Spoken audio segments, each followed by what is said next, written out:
Vamos a iniciar.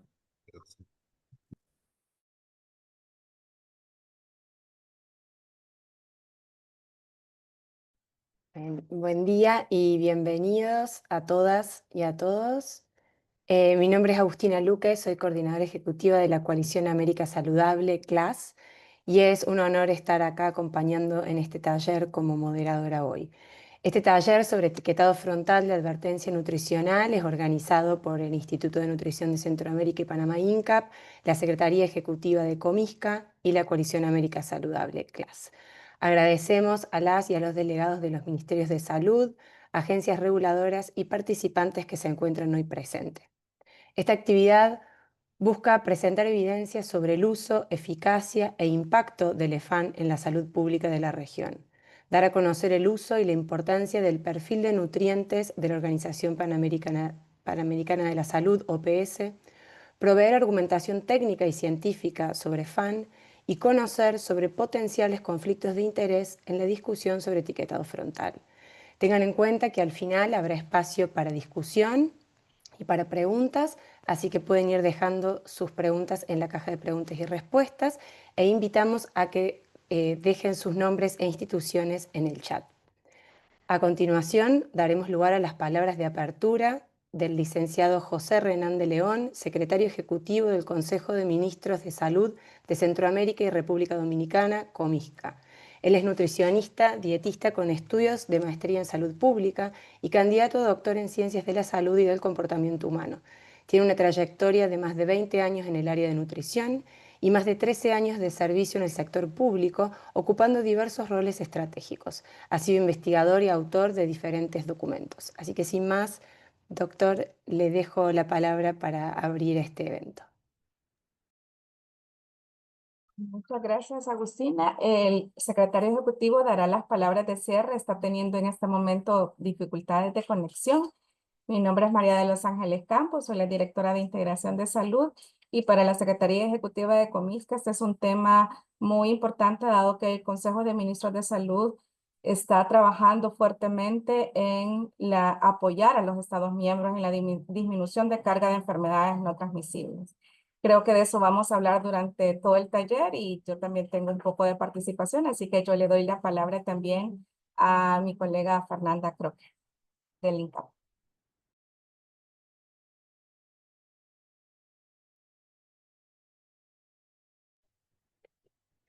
Muy buenos días a todos, bienvenidos. Les comento que tenemos hoy una modalidad híbrida aquí en el INCAP, en la sede de Guatemala, pero les mandamos un saludo muy especial a todas las personas que nos están escuchando y viendo desde todos los países. Tenemos hoy presencia de los 8 países de la región, ministerios de salud, agencias reguladoras y otros colegas y profesionales de cooperación internacional y de la sociedad civil, lo cual esto indica pues el gran interés que hay en este tema de tanto beneficio para la población. En nombre de la directora del INCAP, María Altagracia Fulcar, que se encuentra de misión oficial fuera del país, les doy la más cordial bienvenida a este taller, al INCAP. Y bueno, hoy tenemos una agenda un poquito apretada, vamos a tratar de mantener los tiempos y de ser muy concretos en los mensajes que queremos trasladarle. Y bueno, vamos a iniciar con la primera ponencia que está a mi cargo. Vamos a hablar primero, a introducir el panorama, el problema al cual nos estamos enfrentando y por el cual queremos platicar y discutir sobre políticas públicas costo efectivas que nos pueden apoyar en estos problemas. Voy a pedirle acá a nuestros enlaces que coloque la presentación. Ok, vamos a hablar entonces de la epidemiología de las enfermedades no transmisibles en Centroamérica, algunos factores de riesgo, especialmente aquellos relacionados con la alimentación, el costo que genera para las familias, para los sistemas de salud y vamos a ir introduciendo hacia que ustedes van a ir escuchándolo en la mañana, la costo efectividad. ¿Por qué vamos a hablar de costo efectividad y por qué el EFAN es una política tan costo efectiva?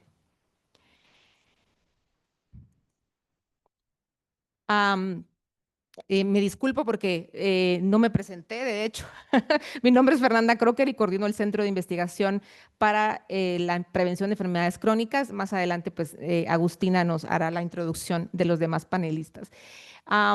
Entonces, lo que les hablaba, de lo que vamos a hablar hoy es esto, la situación de las enfermedades no transmisibles, los factores de riesgos, la costo-efectividad y algunas recomendaciones, y trataremos de ser muy concretos en estos 10 minutos. Nos estamos enfrentando a un problema muy grande. Estas son las prevalencias de sobrepeso y obesidad en la línea verde, la hipertensión arterial, el azul, y la glucosa elevada, diabetes, el celeste, en la región de Centroamérica. Estos son prevalencias combinadas para toda Centroamérica y República Dominicana. Más del 60% de las mujeres padecen sobrepeso y obesidad, un 20% de hipertensión arterial y un 10% de diabetes. Igualmente en hombres, más de la mitad conviven con sobrepeso y obesidad, más del 20% con hipertensión y 8.9% con diabetes. Estas prevalencias son del 2020, sin embargo, conocemos que algunas encuestas más actualizadas ya están revelando problemas incluso más graves. 60% de la población con sobrepeso y diabetes, 50% de la población con algún problema de presión arterial elevada y glucosa alterada en más del 10% de la población. Siguiente. ¿Cuáles son las causas más próximas a estos problemas? Y yo sé que acá hay muchos nutricionistas, hay médicos, pero también hay otras personas que quizás no son del sector o no son del sector salud, y es muy importante que recordemos las causas más próximas a la aparición de estas enfermedades es el consumo en exceso de ciertos nutrientes. Cuando consumimos en exceso estos nutrientes, entonces comienzan a aparecer estos problemas. Y son todas estas enfermedades listadas acá: la obesidad, la hipertensión, la dislipidemia, las enfermedades cardiovasculares, la diabetes, el cáncer, causadas principalmente por consumos excesivos de sodio, azúcar, grasas y energía. Cuando nosotros combinamos estas enfermedades, esto representa el 60% de las muertes y de la discapacidad y la mortalidad prematura, no solo en Guatemala, sino también en toda la región centroamericana. Siguiente. ¿En dónde se encuentran más estos productos o estos nutrientes en cantidades excesivas? Los monitoreos que hemos realizado ya desde hace ya una década, hemos ido, siguiente por favor, varias siguientes, hemos ido evidenciando cómo la oferta de productos empacados o preenvasados son los productos que más contienen estos nutrientes en exceso. Siguiente por favor. En un monitoreo que realizamos en Guatemala y Costa Rica, vimos que solamente el 1% de la oferta empacada tenía cantidades adecuadas, o sea, niveles adecuados para el consumo humano de estos nutrientes. Es decir, que el 99% de la oferta empacada de productos alimenticios no tenían estos niveles adecuados, es decir, lo tenían en exceso. Y son los productos ultraprocesados, que son los más publicitados y contienen más declaraciones como light, bajo en grasa, y esto confunde muchísimo a la población porque le están poniendo una declaración a un producto que realmente no es saludable para la población. Siguiente. Estos son los productos, son realmente combinaciones de ingredientes, tienen pocos alimentos integrales o pocos alimentos íntegros, frescos, son formulaciones tecnológicas con una larga lista de ingredientes y aditivos, y actualmente están asociados con más de 32 enfermedades. Siguiente, por favor. La última revisión, el último metaanálisis publicado el año pasado, lo que evidenció, siguiente por favor, es que los ultraprocesados dañan casi todos los sistemas y órganos del cuerpo, incluyendo también están relacionados con salud mental, depresión, Alzheimer. Entonces, realmente es impresionante la cantidad de evidencia que se ha acumulado a nivel mundial sobre los efectos de los ultraprocesados en la salud. Les comento que el tabaco está relacionado a cerca de 20 enfermedades, los ultraprocesados ya lo superan, son 32 enfermedades relacionadas y que incluyen a las bebidas azucaradas. Siguiente, por favor. Entonces, sí, tenemos entonces un ambiente alimentario, eso le conocemos como un ambiente alimentario no saludable, está moldeando dietas inadecuadas, altas en sodio, azúcar, grasas. Esto está aumentando las enfermedades no transmisibles y aumenta el gasto directo en salud. ¿Por qué? Porque aumenta la morbilidad, las enfermedades en las personas, ¿no? La hipertensión, la diabetes, el cáncer. Siguiente, por favor. Siguiente, vamos entonces a revisar acá. Estas gráficas van a ver ustedes su país representado acá. Este es el costo que genera tan solo, el costo directo e indirecto que genera la diabetes mellitus tipo 2 en los países.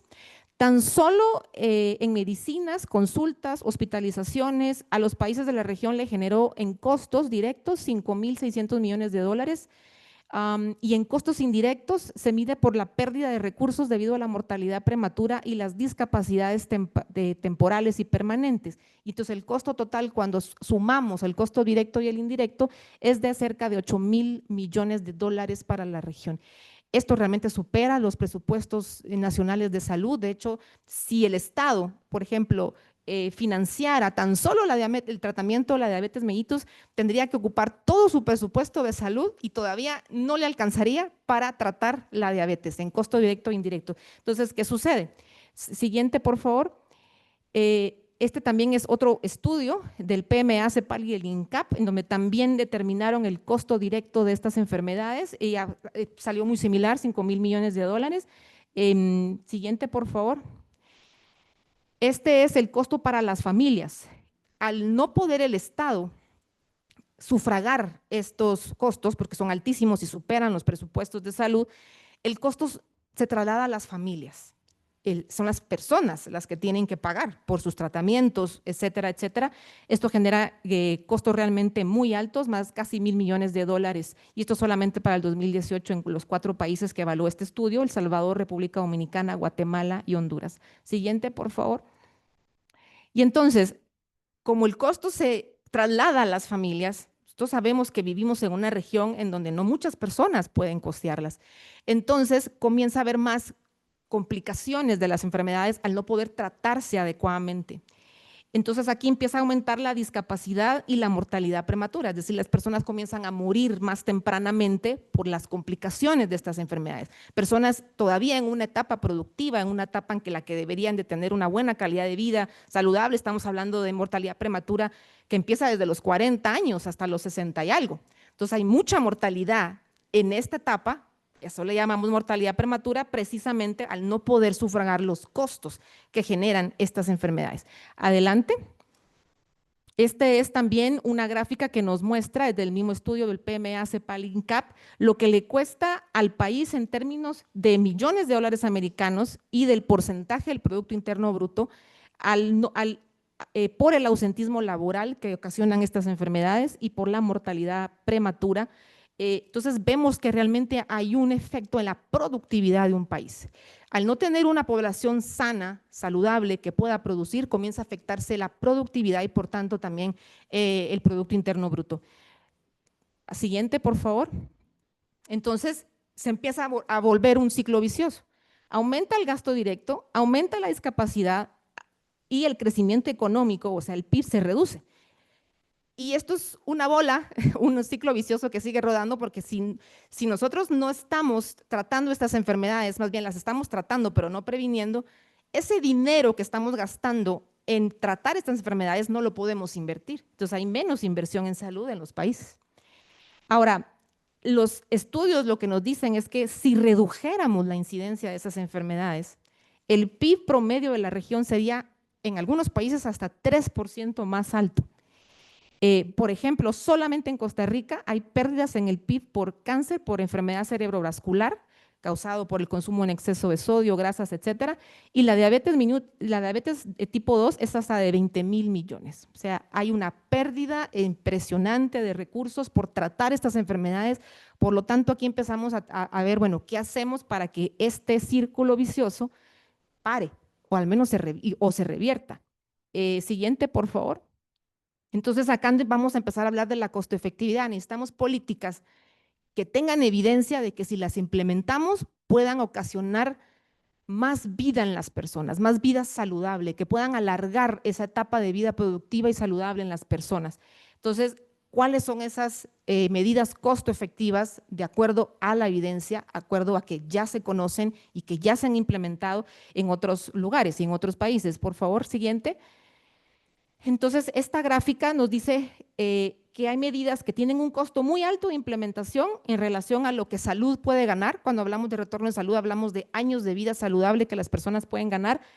Por ejemplo, intervenciones en las escuelas, en los lugares de trabajo, la consejería médica uno a uno, eso es muy caro, no vamos a poder llegar a todo el mundo.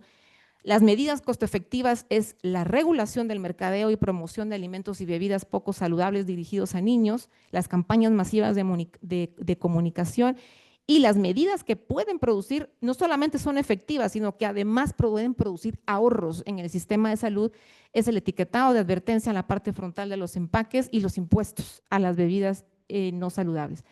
Las intervenciones que están en verde son las que más ahorros, son las mejores para el sistema de salud porque tienen un costo muy bajo de implementación para los gobiernos en comparación con todos los retornos en salud que puede generar en la población. Adelante. Así que la implementación de estas medidas poblacionales destinadas a crear ambientes más saludables son las más costo efectivas y son clave para frenar el rápido aumento de las ENT y reducir los costos directos e indirectos provocados por estas enfermedades.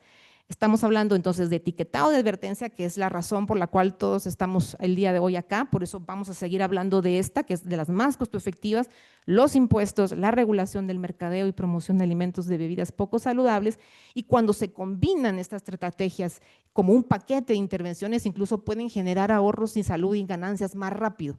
Hay ya países, Chile, México, que ya han implementado esto como un paquete. Estamos tratando de promover que esto se implemente al menos como etiquetado, un buen etiquetado frontal en Centroamérica. Así que yo me quedo acá y le doy paso a Agustina, que nos va a introducir la siguiente presentación. Gracias. Muchas gracias, Fernanda. Muy bueno esta presentación para enmarcar y dar pie a la agenda, teniendo presente los costos de las enfermedades no transmisibles y las políticas más costo efectivas como el etiquetado frontal de advertencia. Así que para continuar, le voy a invitar a María de los Ángeles Campos Fuentes. Ella nos va a hablar sobre la agenda del Comisca en materia de etiquetado frontal, una introducción, antecedentes y propuesta de RTCA-EFAN del Consejo de Ministros de Salud de Centroamérica y República Dominicana. María de los Ángeles es candidata a doctora en Gestión Pública y Ciencias Empresariales, tiene un máster en Gestión de Proyectos y es licenciada en Química Farmacéutica. Posee experiencia en salud pública desde hace más de 2 décadas. Trabaja en Secomisca desde hace 13 años, responsable de la coordinación de la negociación conjunta Comisca del 2012 al 2017 y desde el 2018 a la fecha a cargo de la Dirección de Integración de Salud. Así que adelante, María de los Ángeles.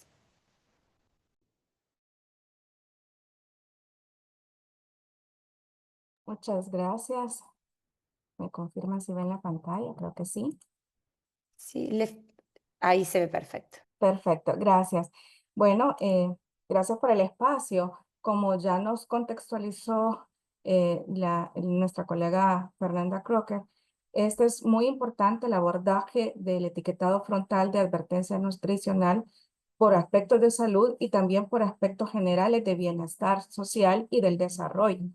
Siendo entonces el Consejo de Ministros de Salud de Centroamérica y República Dominicana el órgano rector a nivel regional en materia de salud, entonces el Comisca ha priorizado apoyar desde las acciones conjuntas de la región a poder prevenir, mitigar y controlar enfermedades no transmisibles, toda la carga de enfermedad que tenemos en la región, pero también lo que las epidemias de las no transmisibles están generando. Entonces, en este sentido, es importante que se impulsen políticas públicas que puedan ser costo efectivas para salvar la salud, para salvaguardar la salud de la población en nuestra región.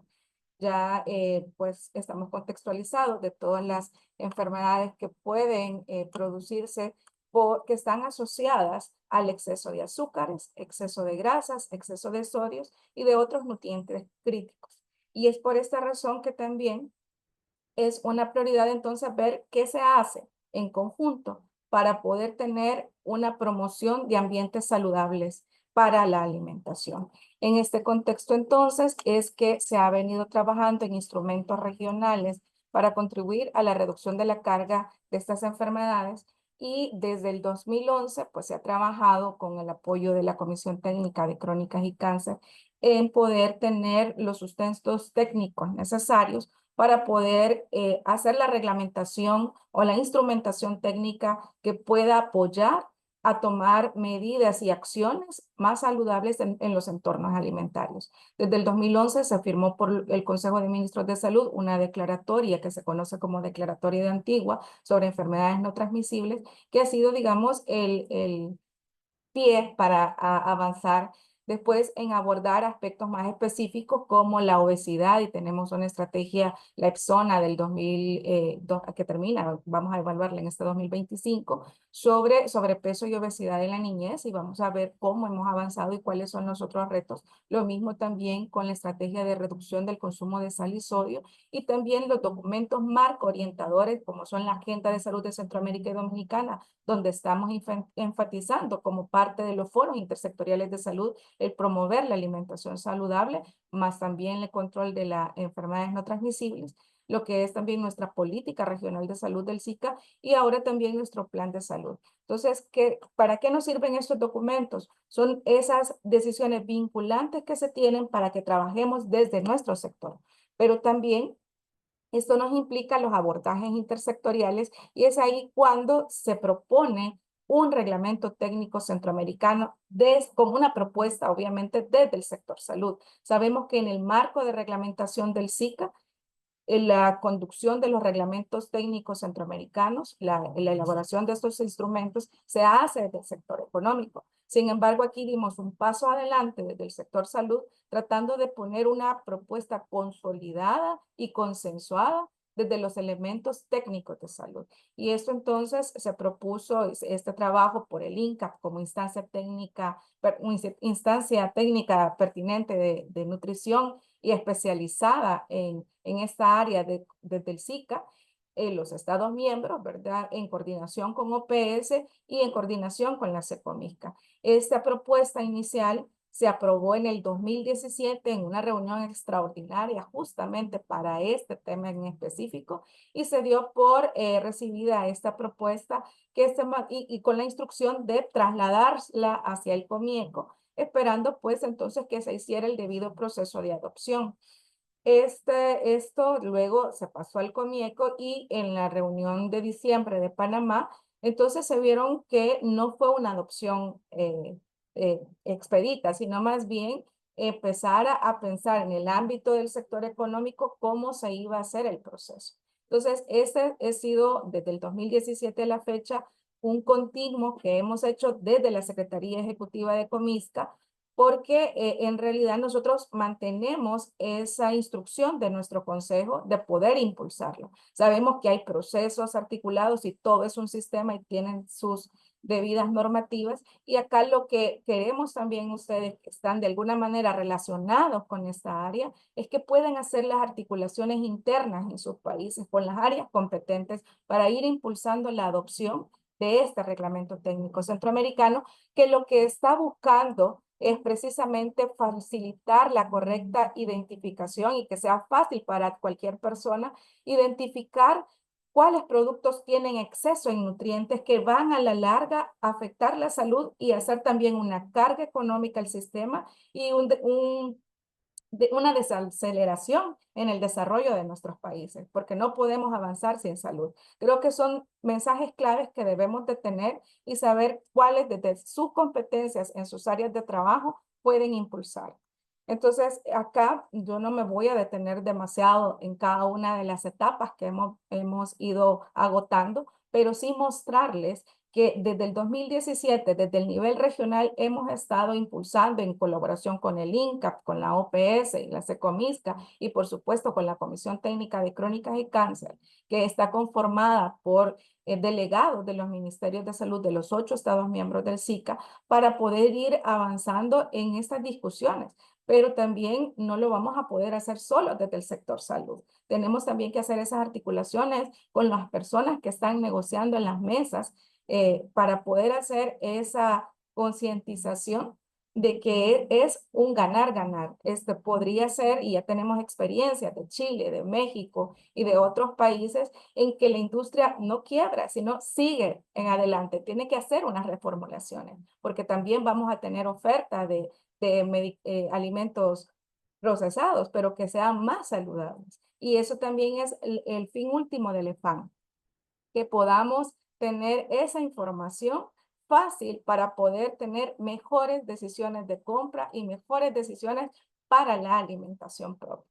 Hemos también tenido un hito importante en el 2018, que esta conversación en el cual el Comisca dijo, nosotros somos competentes para poder regular en el área de nutrición, de salud. Entonces, provocó, ¿verdad? Una muy buena articulación entre Comieco y Comisca para empezar a tocar estos temas y decir que tenemos que hacer un trabajo conjunto. Hemos ido dando continuidad, ¿verdad? Pidiendo poder tener estos avances. Sin embargo, también en los procesos de elaboración de la reglamentación técnica centroamericana, no ha sido priorizado por los gobiernos que han ido teniendo las presidencias pro tempore del sector económico. Aquí un llamado es de poder tener una articulación entre los ministerios de salud y los ministerios de economía cuando puedan tener la presidencia pro tempore del Comieco, de poder ir impulsando la adopción del EFAN. Y ahorita estamos en una negociación. Por eso es importante que ustedes puedan tener el panorama completo de por qué es que se está impulsando este etiquetado. Hemos tenido seguimientos en procesos. Él nos pidió hacer un análisis que ya está detallado. Ahí está el documento, ¿verdad? Que también ya les ha sido compartido por medio de este chat. Hemos ido avanzando en este proceso. Hemos hecho campañas en conjunto con el INCAP, ¿verdad? Durante la pandemia, precisamente, que sabemos que tuvimos aumentos en obesidad, ¿verdad? Apoyamos también en tener piezas comunicacionales que fuera fácil de entender para cualquier persona y aprovechando el aumento en las redes sociales. Hemos tenido talleres, webinarios, perdón, muchas propuestas de acciones intersectoriales entre el 2023 y el 2025, y también resaltarles el sexto Foro Intersectorial Regional de la Salud, en el que también tuvimos participación de los Ministerios de Economía, de Agricultura, todas las áreas, para poder poner sobre la mesa la importancia de la alimentación saludable. Esto sucedió en el 2024, bajo la presidencia pro tempore de Honduras en aquel momento, y se generó esta discusión, ¿verdad?, para poder decir que tendríamos que incentivar el EFAN como una modalidad de consumo informado y de adopción de instrumentos normativos que lo pudieran regular. ¿Cuáles fueron, y aquí sí me quisiera detener un poquito, las principales barreras que se identificaron a partir de la discusión de las mesas? El rol fuerte de la industria de alimentos y bebidas como principal opositor del avance de regulación sobre FAN. Esto implica también los procesos de discusión interna que se pueden hacer en las mesas de trabajo para poder ir abordando. Sabemos que a veces no son tan fáciles las adopciones y los cambios. Hay siempre una resistencia al cambio, pero creo que aquí podemos ir avanzando en poder llegar a tener unas posiciones en tiempos, ¿verdad? Para ir adoptando esta reglamentación. No se ha visto la viabilidad política del todo, ¿verdad? Y esto a veces se escapa de las competencias técnicas, pero podemos ir buscando siempre cuáles podrían ser las estrategias para ir avanzando y allanando este camino, y que a veces todas las autoridades de diferentes sectores gubernamentales que pudieran estar vinculados en las decisiones para la implementación de FAN no disponen de la información sobre el impacto sanitario económico. Y por eso es que estamos gestionando estos espacios para que también con evidencia se vea que también para poblaciones enfermas que tengamos no vamos a apoyar también al desarrollo de no podemos tener desarrollo sin salud. Y por eso es importante tener esta información. ¿Cuáles serían las propuestas nacionales y regionales que podemos hacer? Pues fortalecer las capacidades de los recursos humanos y técnicos, y en la medida que ustedes también puedan ser replicadores en sus países de esta información, será muy importante, ¿verdad? Se requiere vigilancia, fiscalización y control, y formación en temas e implicaciones de la normativa FAN, ¿verdad? Ir también preparando este proceso. poder tener comunicación entre gobiernos, sociedades, academias, parlamentos, sociedad civil, que permita poder tener estos análisis sobre qué queremos realmente lograr con el etiquetado frontal de advertencia nutricional. Y estamos siempre retomando este tema desde el Consejo de Ministros de Salud de Centroamérica y República Dominicana y desde la Secretaría Ejecutiva. Entonces, durante este año, pues hemos también participado desde el nivel regional en el proyecto de la Ley Marco para la promoción y fomento de las dietas saludables y la educación alimentaria y nutricional con el Fondo de Parlamentos Legislativos de Latinoamérica, esto en coordinación también con OPS, INCAP, UNICEF, FAO. Ya esa propuesta está y esperaríamos que los parlamentos de los países también conozcan esta información basada en derechos, ¿verdad?, alimentarios y en la buena nutrición. Y también estamos en el proceso de elaboración del Plan de Salud de Centroamérica y República Dominicana 2026 al 2030, donde estamos impulsando como acción clave esta articulación con el Consejo de Ministros de Integración Económica para que pueda dársele continuidad al proceso de adopción del EFAM conforme a esa resolución que ya tenemos aprobada del COMICA y de todas las resoluciones que ustedes han visto en pantalla que se han ido tomando a lo largo del tiempo. Entonces, igualmente, nuestro secretario ejecutivo, José Renán de León, ¿verdad?, ha impulsado en sus primeros meses de gestión como secretario ejecutivo el retomar este tema, mandando nuevamente a los ministerios de salud la propuesta que está en discusión para que la tengan a mano, ¿verdad?, en el que estamos hablando de poder colocar los hexágonos sobre el exceso y el poder con eso también impulsar el trabajo con el COMIECO. Con eso he llegado al fin de la presentación para poder decir cómo se ha estado tocando este tema en la agenda centroamericana. Muchas gracias. Muchas gracias, María de los Ángeles, por esta presentación muy importante y muy bueno conocer todo el trabajo de Comisca, todo lo que están haciendo con relación al etiquetado frontal. Ahora voy a darle la palabra nuevamente a Fernanda Crocker para que nos hable sobre la evidencia de eficacia y efectividad del EFAN en la región. Fernanda.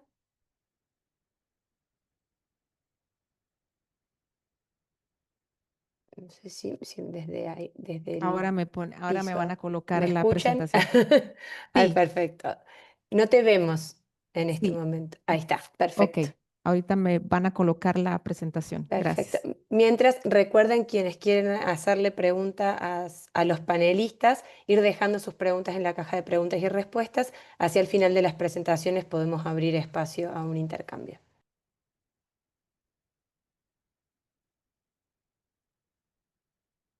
Perfecto. Voy a ser muy concreta porque solo tengo 10 minutos. Vamos a hablar de eficacia y efectividad del etiquetado frontal, es decir, toda la evidencia que antecede a los octágonos, a los sellos octagonales. ¿Y por qué octágonos y no triángulos? ¿O por qué no otros sistemas de etiquetado? ¿Ok? Entonces, voy a diferenciar nada más que es eficacia y efectividad. La eficacia es todos los ensayos aleatorizados, controlados, que se han producido en la región. Estos son estudios de investigación en donde los investigadores han controlado todo, es decir, la población, aunque se ha aleatorizado, pero digamos, hay todos unos protocolos donde uno puede controlar de alguna manera la exposición y uno puede comparar un grupo intervenido versus un grupo control, como por ejemplo cuando se prueban las vacunas, ¿no? Las vacunas, hay un grupo que se pone las vacunas, otro grupo que no se pone las vacunas y uno ve pues qué tanto pasa la enfermedad entre un grupo y otro. Es exactamente lo que hacen estos estudios de eficacia, ¿no? Un grupo se expone a un etiquetado, otro grupo no se expone a ningún otro etiquetado y luego uno puede comparar ciertas variables, ¿no? Cómo se comportan los consumidores con estos etiquetados. Esa es la eficacia, pero hoy me voy a centrar más en la efectividad, es decir, ¿qué pasa cuando el etiquetado ya se implementa en un país? ¿Qué resultados se obtienen cuando se implementa, después de implementarse? ¿Ok? Entonces, ahí es donde me voy a centrar más por el tiempo y algunas conclusiones. Siguiente, por favor. Bueno, actualmente ya son 9 países en toda la región de las Américas que ya tienen algún tipo de etiquetado, pero son 7 países de las Américas que ya implementaron los octágonos de advertencia, que iniciaron en Chile por allá por el 2015, fueron ellos los que iniciaron el diseño del sello octagonal. No me voy a centrar ahí pero por el tiempo, pero todo fue previamente estudiado. la posición, el color, por qué negro, por qué digamos, el borde blanco, ¿verdad? Porque tenía que haber contraste con el empaque, la forma, la leyenda, todo eso fue previamente validado. Y entonces después más países empezaron a sumar porque en Chile comenzó a haber evidencia de que funcionaba y que la gente lo usaba y que empezaba a haber una buena reformulación de productos y que se empezaron a disminuir las compras de productos no saludables. Entonces más países comenzaron a sumarse. Todos los países, casi todos, tenían ya evidencia local de eficacia, es decir, iniciaron con sus propios ensayos aleatorizados y en todos los ensayos aleatorizados decían el EFAN funciona y funciona mejor que otros tipos de etiquetado como los GDAs, por ejemplo, como el semáforo que ya estaba en Ecuador, y entonces se comenzó a ver que se empezaba a acumular mucha evidencia de que funcionaba muy bien. Siguiente, por favor. Entonces luego comenzamos, por ahí por el 2019, comenzó el interés de saber si todo lo que se sabía de Sudamérica se aplicaba a Centroamérica, si habían entonces, podíamos nosotros tener estudios también de eficacia en Guatemala y no solo en Guatemala, sino en otros países de la región centroamericana. Entonces el primer estudio que se hizo en Guatemala se hizo en áreas rurales y se hizo en áreas urbanas con indígenas y no indígenas de muchos niveles educativos. A un grupo se le expuso al etiquetado el sello octagonal alto en y a otro grupo se le expuso a este tipo de etiquetado, el GDA, que actualmente es voluntario y muchos productos lo mantienen. Esto lo publicamos no hace mucho y lo que encontramos fue lo mismo que habían encontrado los países de suramericanos y México, que el EFAN era eficaz para aumentar la comprensión del contenido nutricional y la selección de productos más saludables en población guatemalteca del área rural y de bajo nivel educativo en comparación con el GDA. O sea, las personas lo entendían, lo comprendían, podían elegir opciones más saludables y la intención de compra del producto no saludable disminuía. Y esto fue uno de los primeros. Luego, siguiente, por favor. Se empezaron a añadir estudios en El Salvador, en Costa Rica, en Panamá, esto gracias al apoyo técnico y financiero de la OPS y organizaciones de la sociedad civil que hoy nos acompañan también, en donde se compararon los octágonos con otros sistemas de etiquetado que se conocían a nivel mundial. Por ejemplo, se comparó con, por ejemplo, El Salvador hizo un estudio que lo comparó con el GDA de colores, es un híbrido entre el GDA y el semáforo, el GDA monocromático. Costa Rica lo comparó contra todos los que acabo de mencionar, además de compararlo con el Nutri-Score, o sea, fueron ensayos aleatorizados de muchos brazos. Y Panamá también hizo el mismo ejercicio que El Salvador. En todos y cada uno de estos estudios se obtuvo la misma conclusión. El sello octagonal era muchísimo mejor que todos los anteriores, comparado con todos los anteriores, para identificar el producto menos nocivo para la salud. La intención de comprar el producto menos nocivo se aumentó, es decir, las personas no tenían la intención de comprar el producto menos nocivo, y identificar nutrientes en exceso. O sea, aumentó la capacidad de las personas para identificar los nutrientes de preocupación para la salud pública. Siguiente, por favor. Y entonces también hay una postura intersectorial que ya fue compartido en el chat, me parece. Hay una postura intersectorial de academia y la sociedad civil, si ustedes quieren saber más de estos estudios, donde 16 expertos y 2 instituciones de los países de la región del SICA hacen un resumen de toda esta evidencia que existe a nivel internacional y a nivel nuestro, a nivel subregional, los países del SICA, toda la evidencia que existe que apoya la adopción de un EFAN y por qué es mejor que otros sistemas, ¿no? Por la evidencia de eficacia. Siguiente, por favor. Entonces, ¿qué otros logros ha tenido el EFAN? Y aquí voy a hablar ya más de efectividad, es decir, post-implementación, ¿qué ha pasado? Hay cambios a corto plazo porque hay ejemplos de adopción, de implementación y cumplimiento del sector productor de alimentos. Aumenta el uso del etiquetado, eso es un impacto a corto plazo. Por favor, siguiente. A corto y mediano plazo hay reformulación, cambios en la composición de los productos y cambios en patrones de compras y consumo de alimentos. Y a mediano largo plazo, como parte de un paquete de políticas, cambios en las incidencias, prevalencias de obesidad y NT. vamos a ver más, porque la evidencia es mucho más en el corto plazo y el corto mediano plazo. Actualmente se están haciendo ya estudios en países como México y Chile que ya están estudiando los efectos a largo plazo, pero donde más tenemos evidencia actualmente es en corto y mediano plazo. Siguiente, por favor. ¿Qué pasó en Perú? Bueno, uno es que a corto plazo hay un alto cumplimiento de la industria alimentaria después de la entrada en vigencia. Por ejemplo, en Chile hay un 94% de cumplimiento, aunque hay algunos grupos de alimentos que no cumplen, como por ejemplo los dulces y productos dulces son los que menos cumplen.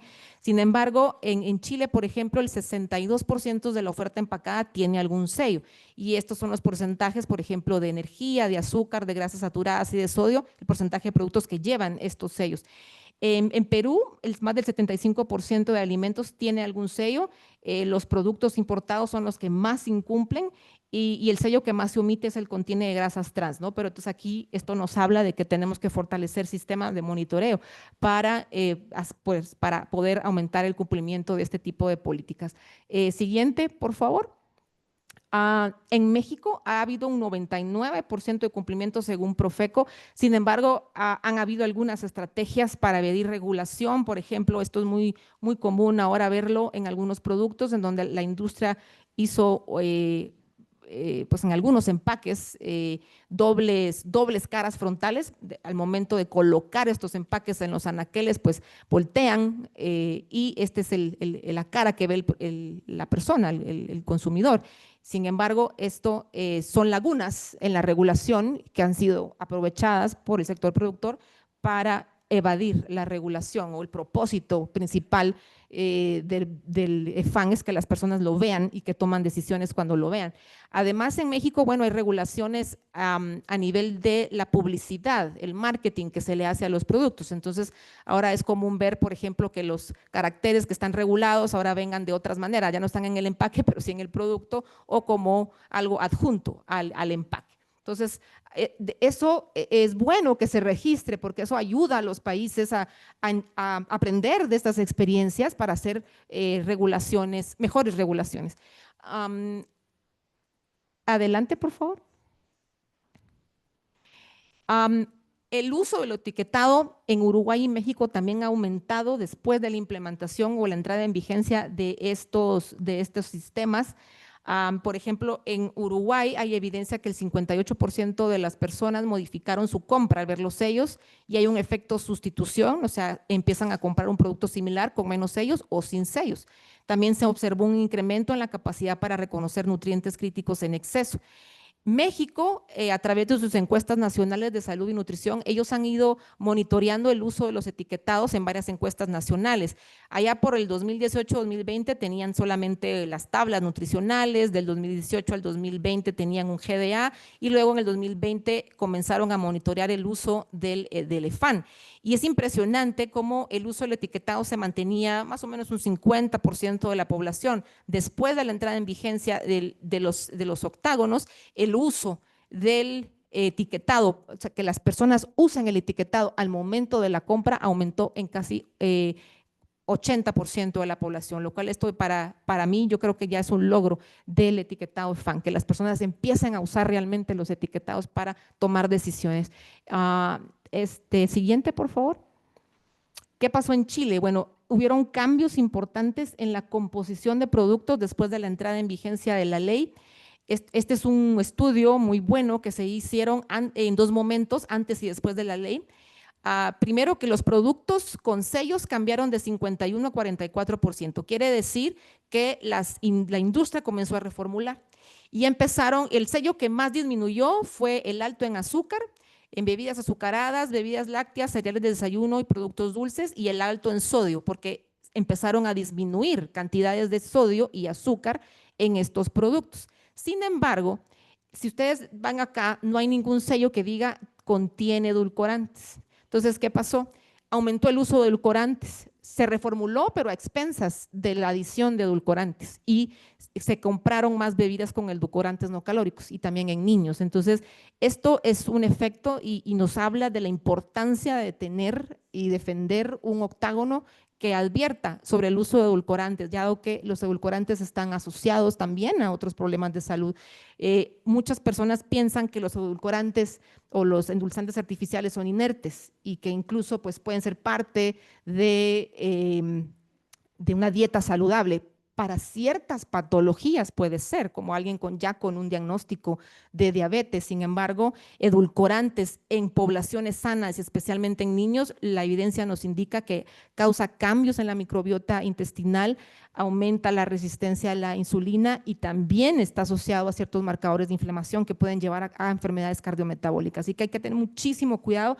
La Asociación Pediátrica de Estados Unidos no recomienda el uso de edulcorantes en niños. De hecho, no hay ninguna recomendación dietética del uso de edulcorantes en niños, y esto es algo que se está viendo en la reformulación de alimentos y aquellos formulados para niños.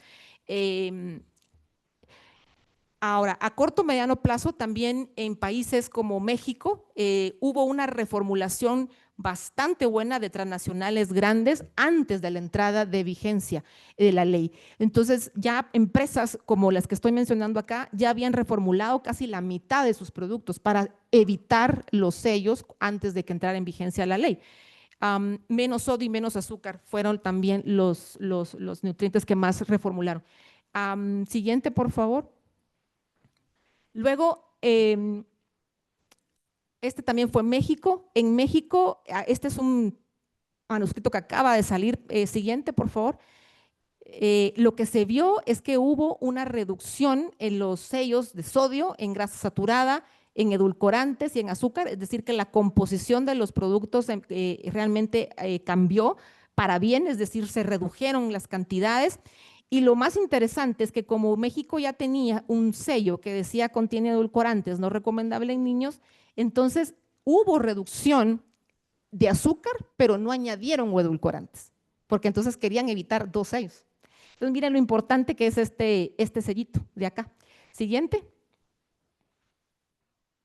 Este es un estudio también reciente de Chile, en donde se evaluaron los cambios en compras de alimentos. Si la gente realmente compró menos alimentos con sello alto en, y si realmente habían comprado más los alimentos que no tenían el sello alto en. Y lo que se vio es que en todos los nutrientes pasó. En las calorías se disminuyó el consumo de alimentos con sello alto en calorías, con sello alto en azúcares. Siguiente, por favor. Y lo mismo en grasas saturadas y en sodio. Siguiente, por favor. A largo plazo, ahorita hay evidencia muy limitada, esto aún se está estudiando, ya México está estudiando el efecto que tiene el etiquetado frontal en la incidencia de dislipidemias a nivel nacional, es decir, menos colesterol, menos triglicéridos en sangre, etcétera. Chile está por publicar un estudio en donde ya están viendo cambios en la prevalencia de sobrepeso y obesidad en niños menores de 6 años a causa de la implementación, atribuible a la implementación del etiquetado. Estos son estudios que ya están en curso y que vamos a verlos pronto. Y algo muy importante cuando hablamos de largo plazo es que estas enfermedades no van a poder tener un cambio a corto ni a mediano plazo. Estamos hablando de política pública de largo plazo, y especialmente cuando estas se combinan con impuestos, con intervenciones en espacios educativos para disminuir venta, patrocinio y consumo de alimentos no saludables, políticas agrícolas para reorientar la producción sostenible y saludable y reducción de inequidades en salud, que es muy importante, que acordémonos que muchas de estas enfermedades son causadas a la falta de acceso a servicios y a servicios de calidad y a dietas más saludables. Entonces, también tenemos que hablar que tener cambios a largo plazo que nos ayuden a tener estos impactos realmente en la incidencia de enfermedades crónicas en la población, también va a ser un efecto combinado de varias intervenciones, ¿no? que tenemos que ir, en las que tenemos que ir pensando. Así que bueno, siguiente por favor, para ir terminando. Entonces, hay evidencia de eficacia y efectividad del EFAN en la región. Ya es bastante claro que el EFAN es eficaz para aumentar la comprensión del contenido nutricional. Existe evidencia sólida de impacto en el uso de etiquetado, la reformulación y reducción de compras de alimentos con sellos, y ahorita ya se encuentran en desarrollo otros estudios en reformulación, exposición al marketing, precios e impactos en salud, que yo creo que vamos en los próximos 1 o 2 años vamos a verlos ya publicados, y el avance de un reglamento en materia de FAN va a requerir de un esfuerzo muy coordinado entre la academia, la sociedad civil y el gobierno, libre de conflicto de interés y buscando siempre por encima de todo el bien común, que es la salud de la población. Muchísimas gracias. Muchas gracias, Fernanda. Muy importante escuchar sobre la efectividad del EFAN y sobre estas experiencias en la región. Y para dar continuidad, voy a invitar a Marita Pizarro a que nos hable sobre argumentos y contraargumentos frecuentes sobre el EFAN. Marita es médica, es magíster en epidemiología, gestión y políticas sanitarias y es coordinadora de incidencia e investigación en la Coalición América Saludable, CLAS. Así que adelante, Marita. Estamos un poco ajustados con los tiempos, así que a los próximos panelistas les voy a pedir que tratemos de ajustar y recuerden ir dejando preguntas en la caja de preguntas y respuestas. Adelante. ¿Estás muteada, Marita? Ahí está, Ahora, se ve ahora, perfecto. ahora sí, ¿me escuchan? Y si quiero pantalla, Se ve ¿la bien. ven? Sí, se ve perfecto. Perfecto. Bueno, buenos días a todos y todas. Gracias por esta convocatoria. Me parece un espacio sumamente útil para compartir experiencias y espero que tengamos algunos minutos después para hacer un breve intercambio, aunque sea. Bueno, a mí hoy me toca hablarles de argumentos y contraargumentos frecuentemente escuchados en materia de promoción de cuando se promueve una política de etiquetado frontal en los países. Tenemos suficiente evidencia sobre esto, mucha información y experiencias compartidas. Sabemos que hay ciertos sectores involucrados en el proceso de producción y distribución de alimentos ultraprocesados que han manifestado en el transcurso de cómo han avanzado las políticas en la región, sus dudas respecto al impacto sobre las leyes de etiquetado frontal, sobre todo haciendo hincapié en un impacto negativo en materia de implementación y de repercusión particularmente en las áreas de la economía. En este marco, nos interpela como sociedad civil y academia dar respuestas libres de conflicto de interés, basadas en la mejor evidencia científica, como ya escuchamos recién a Fernanda, que nos ha mostrado un background considerable de evidencia científica para ser utilizada en estas situaciones, y también experiencias, ¿no es cierto?, que han sido ya, están siendo valoradas por los países en los diferentes momentos de los procesos. Entonces, a ver,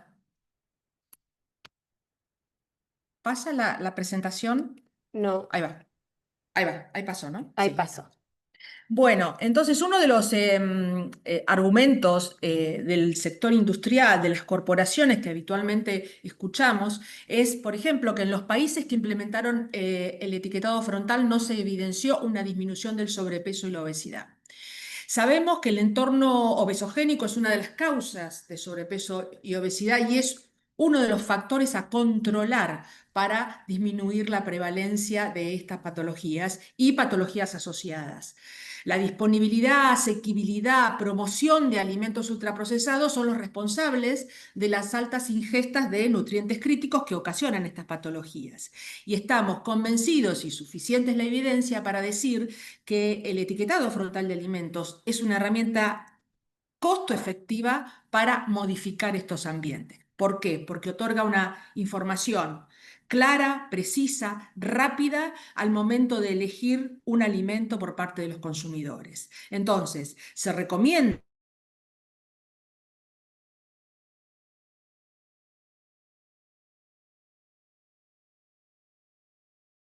la población tenga acceso a una alimentación saludable. Argumento como el etiquetado frontal es insuficiente para cambiar los comportamientos de los consumidores. La industria, en este sentido, propone complementar con campañas educativas o usarlas en lugar del etiquetado frontal. Como también dice, la educación nutricional debe incluirse en las normas de etiquetado y estar alineados a las directrices del Códex.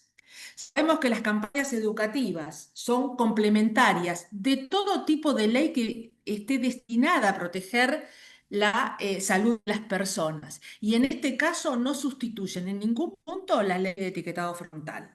El etiquetado frontal es una herramienta, como ya lo hemos visto, que educa por sí misma, que no necesita campañas educativas.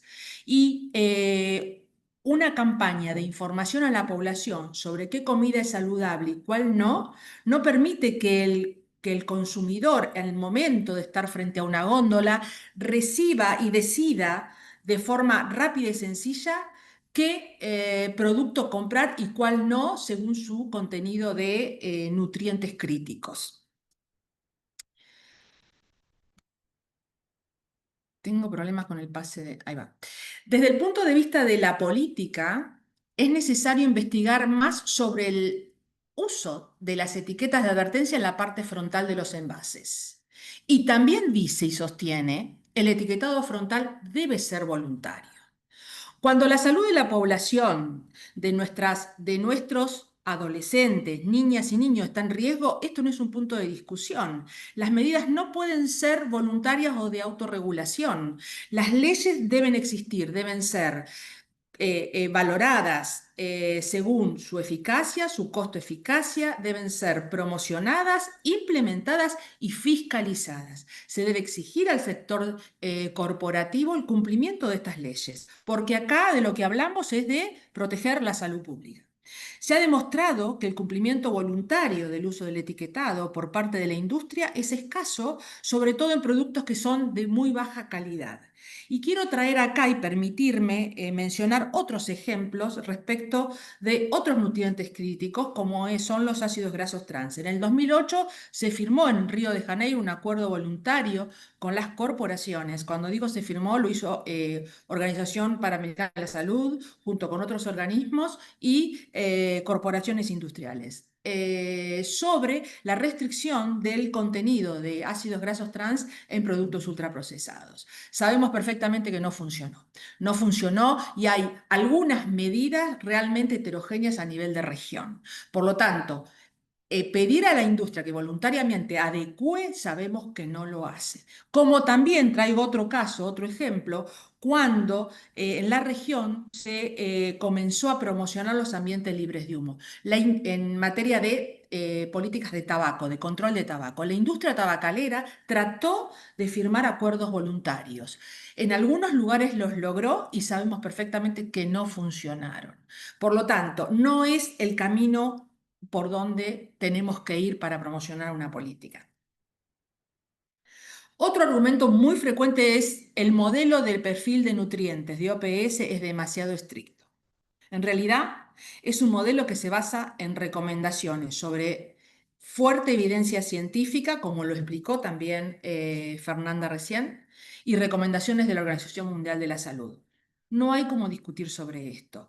Y además, este sistema clasifica los productos en exceso de nutrientes críticos, lo que significa que esos productos superan metas establecidas y recomendadas de ingesta, porque más allá de eso provocamos daño a las personas. Entonces, no hay punto de discusión.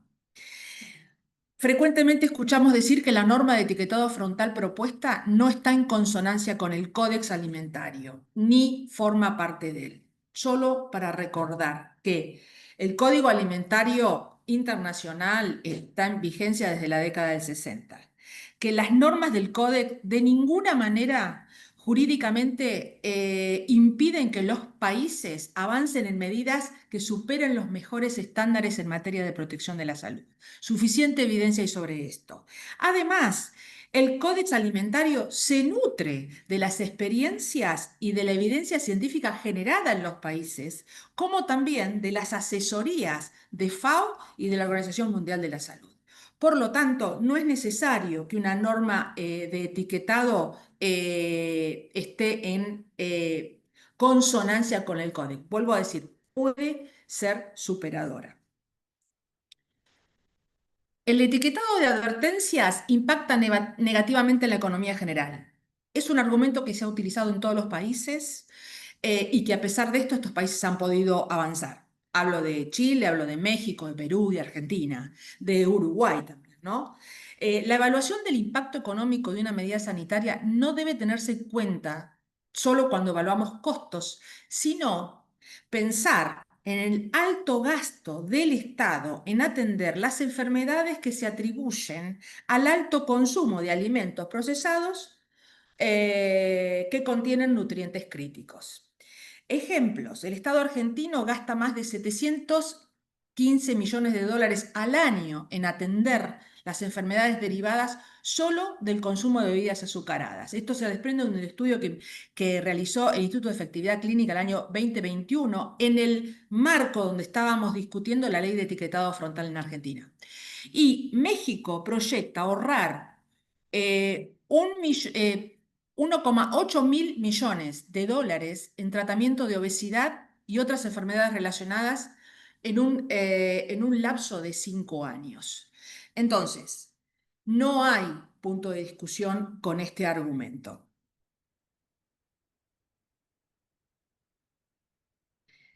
Otra de las cuestiones que frecuentemente mencionan las corporaciones. Para apoyar este tipo de medidas se requiere de recursos financieros, técnicos y una aplicación progresiva.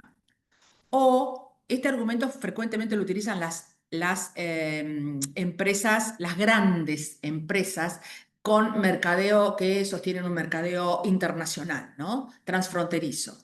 Y después tenemos el argumento de las pequeñas empresas que dicen que siempre necesitan más tiempo para cumplir la normativa y que serían las más perjudicadas en materia de comercio. Sabemos que los costos iniciales para las empresas se diluyen a lo largo del periodo de aplicación porque ellos lo recuperan en ganancias a través de la venta de productos. Y que en los casos de que un producto tenga una alta cantidad de producido, es decir, las empresas tengan un amplio stock de estos productos que se van a ver afectados por la normativa, las leyes en general acuerdan con que se puedan utilizar stickers o pegatinas para darle viabilidad al producto y adaptarlo a la normativa de la ley, a la normativa vigente, perdón. Y otro argumento para contradecir a la industria es que la industria está en una constante transformación y adecuación al tiempo que corre. Por lo tanto, la industria periódicamente actualiza y reimprime las etiquetas y la presentación de sus productos. Por lo tanto, económicamente es un gasto que ya tiene previsto. O sea, no es un argumento válido para bajar o debilitar en esta instancia una ley. Sabemos que México aplica el sistema de perfil de nutrientes de OPS desde el año 2020, perdón, y se observó en un estudio en promedio un 56% de los productos de grandes empresas multinacionales como Nestlé, Coca-Cola, Bimbo, PepsiCo y Kellogg's se reformularon en menos de 2 meses de implementada la ley. Entonces, la industria puede hacerlo, la industria tiene cómo hacerlo y tenemos evidencia ya que sostiene que no hay obstáculo para esto. Por lo tanto, el argumento se debilita, ¿no?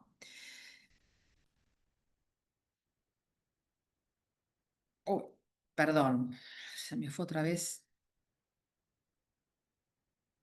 ¿Están viendo mi pantalla? Porque se me cortó. Sí, se está viendo ahora no como presentación, sino... Y se me cortó. Perdón, pido disculpas. Em, ahí Pero ahí, estamos. ahí ¿Ahí estamos está. bien? Bien, pido disculpas. El etiquetado frontal perjudicará la exportación de alimentos en el caso de Argentina, específicamente en el marco de Mercosur. Este fue un argumento muy utilizado por la industria en ese periodo de promoción de la ley. Y Otro de los argumentos que utilizaron fue los países que han seleccionado este tipo de etiquetado son países importadores, mientras que Argentina es exportador. En realidad, estos argumentos económicos son los que más hicieron mella en estamentos gubernamentales al momento de discutir la ley. Sabemos que la ley en todos los países se limita al comercio interno, al comercio de los productos dentro del país. Cuando los productos son exportados, los países se adaptan al país donde se dirige el producto. México, por ejemplo, en el año 20 ocupó el 11º puesto como país exportador. Y la ley en México deja que esos productos de exportación queden fuera del ámbito de implementación de la ley. Y no ha habido afectación económica de la industria en este caso. Entonces, es otro argumento que pierde vigencia. También a nivel subregional, por ejemplo, en el Mercosur, países que lo integran, Argentina, Paraguay, Brasil y Uruguay, llegan a acuerdos en materia de exportación de productos. Por lo tanto, sabemos que no es una debilidad de la ley.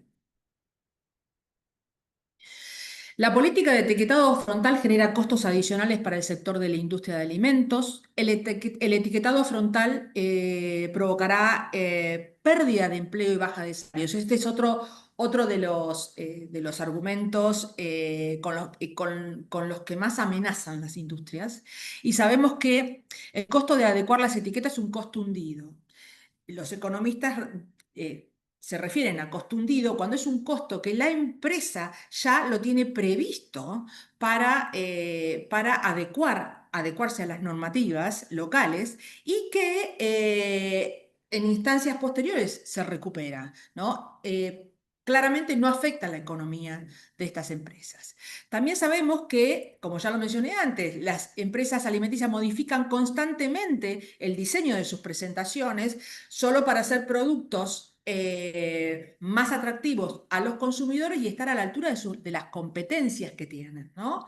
Y muchas políticas de etiquetado similar, como Chile, México, Perú y Uruguay, similar a la Argentina, ¿no?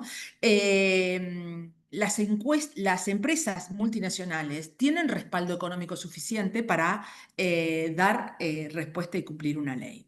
Sabemos que en Chile, cuando se implementó la ley de etiquetado, no hubo afectación del empleo, ni tampoco en la economía de la industria alimentaria, como tampoco en las manufactureras. Hay estudios que demuestran que no hubo una afectación de la economía de estas empresas en materia de ingresos, como tampoco en materia de baja de empleos o salarios en estos sectores. O sea, tenemos suficiente evidencia también ya para mostrar que este argumento es un argumento falaz.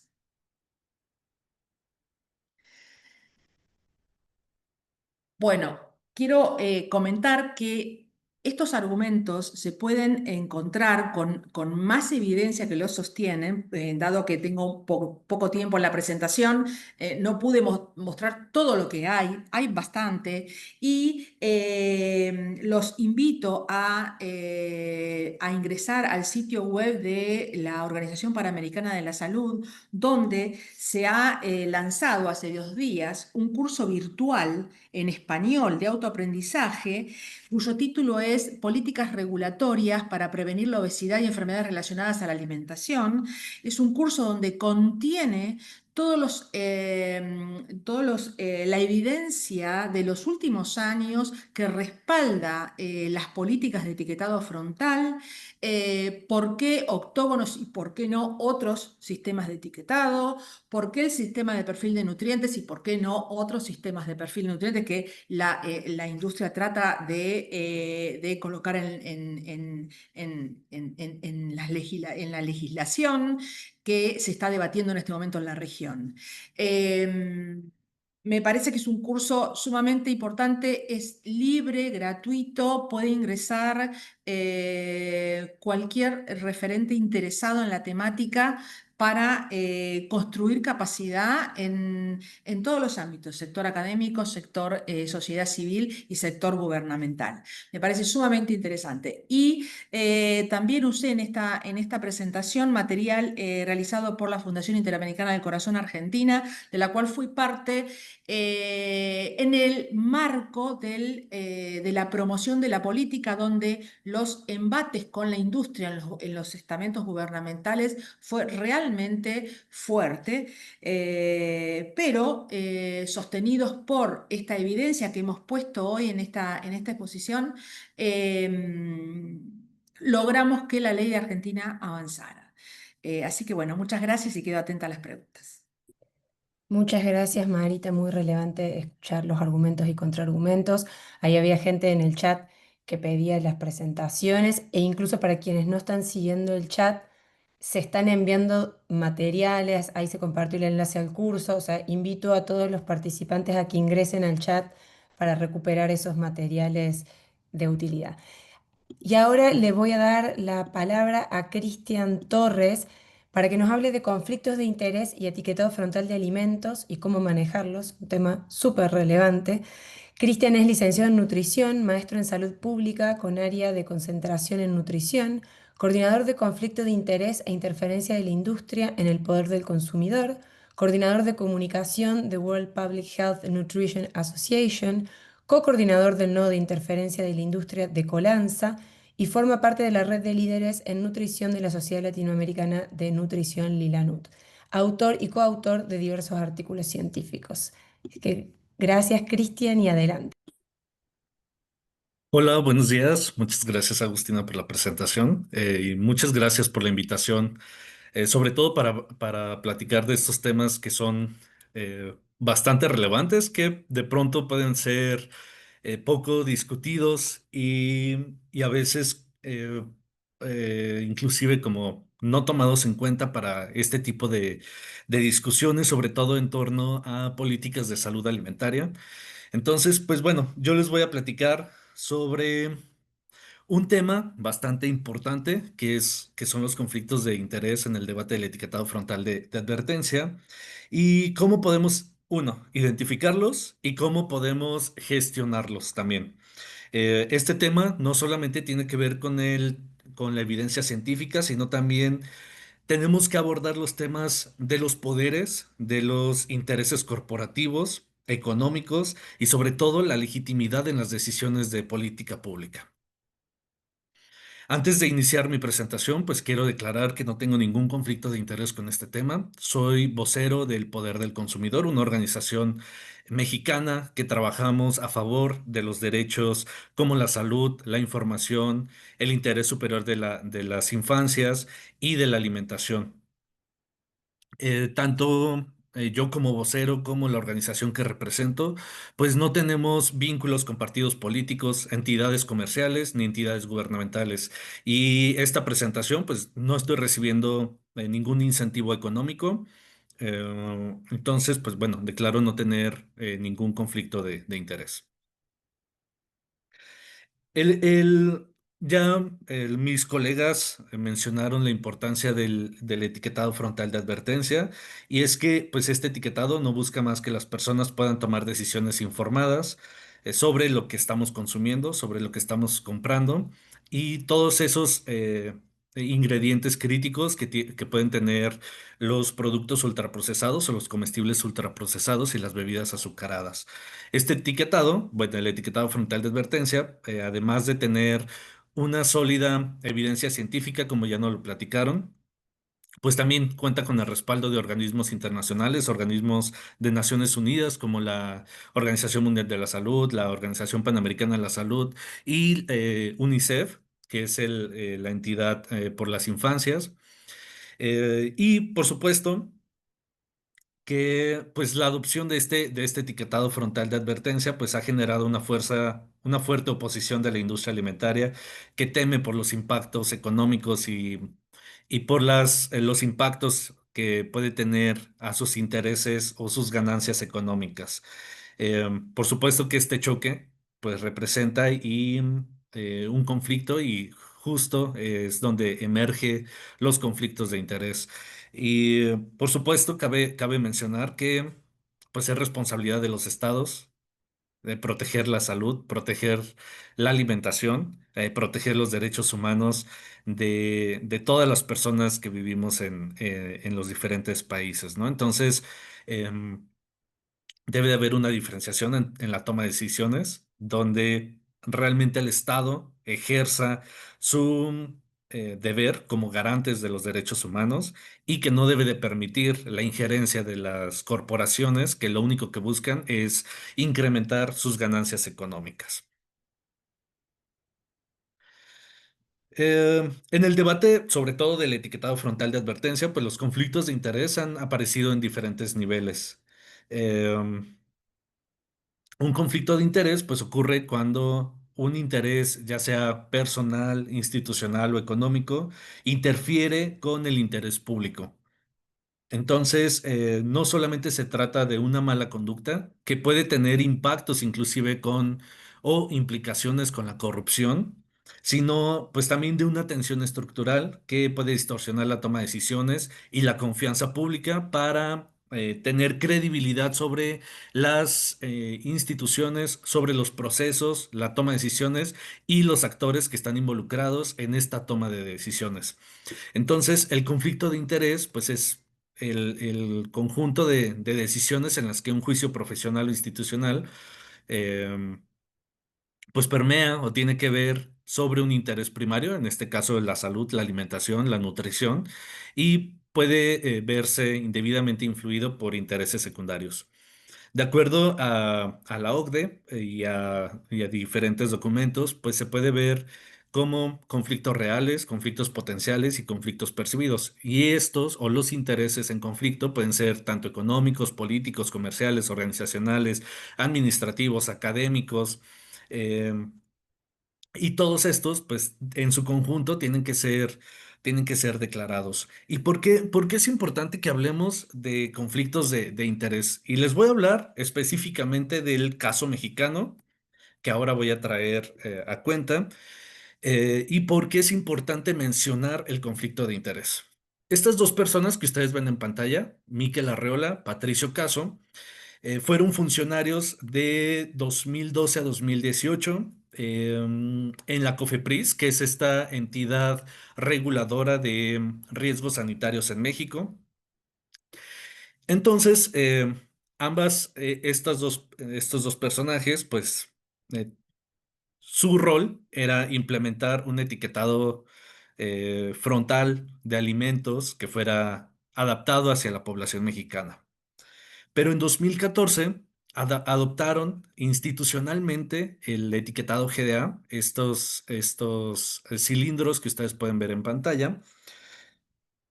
Y durante el proceso no hubo una consulta pública, no se tomó en cuenta la evidencia científica. Inclusive la propia Organización Mundial de la Salud envió una carta hacia la Secretaría de Salud, que esta dependencia es parte de la Secretaría de Salud, diciendo que si México adoptaba este tipo de etiquetado, pues violentaba los derechos a la salud, sobrepasaba los límites de contenido de azúcar recomendada por la Organización Mundial de la Salud y justo decía que este etiquetado pues no contaba con ninguna evidencia científica, ¿no? Este etiquetado fue diseñado específicamente por la refresquera Coca-Cola.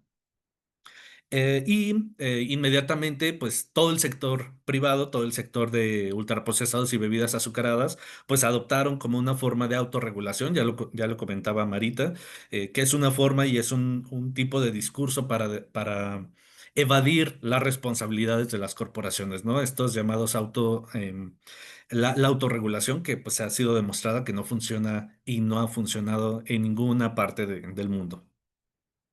Entonces, desde el poder de consumidor nos preguntamos por qué había sucedido esta situación y tuvimos que recurrir hacia un tema legal en Estados Unidos, donde afortunadamente ganamos un caso legal y pudimos obtener información sobre el proceso del etiquetado en México. Y vimos cómo Hubo intercambio de información entre estos dos personajes y otros funcionarios más y funcionarios de Coca-Cola, donde Coca-Cola les mencionaba qué tipo de etiquetado adoptar, cómo lo podían defender ante eh, las denuncias de la sociedad civil, la Academia Libre de Conflicto de Interés. Entonces les proveyeron de toda la información necesaria por parte de Coca-Cola hacia Cofepris para que se adoptara el etiquetado frontal de el GDA. Para nosotros, por supuesto que fue riesgoso el cómo Coca-Cola empezó a dictaminar las decisiones en México, cómo rebasó las responsabilidades del Estado mexicano para poder implementar un etiquetado que fue hecho a modo por esta refresquera y que fue adoptado por toda la industria de ultraprocesados.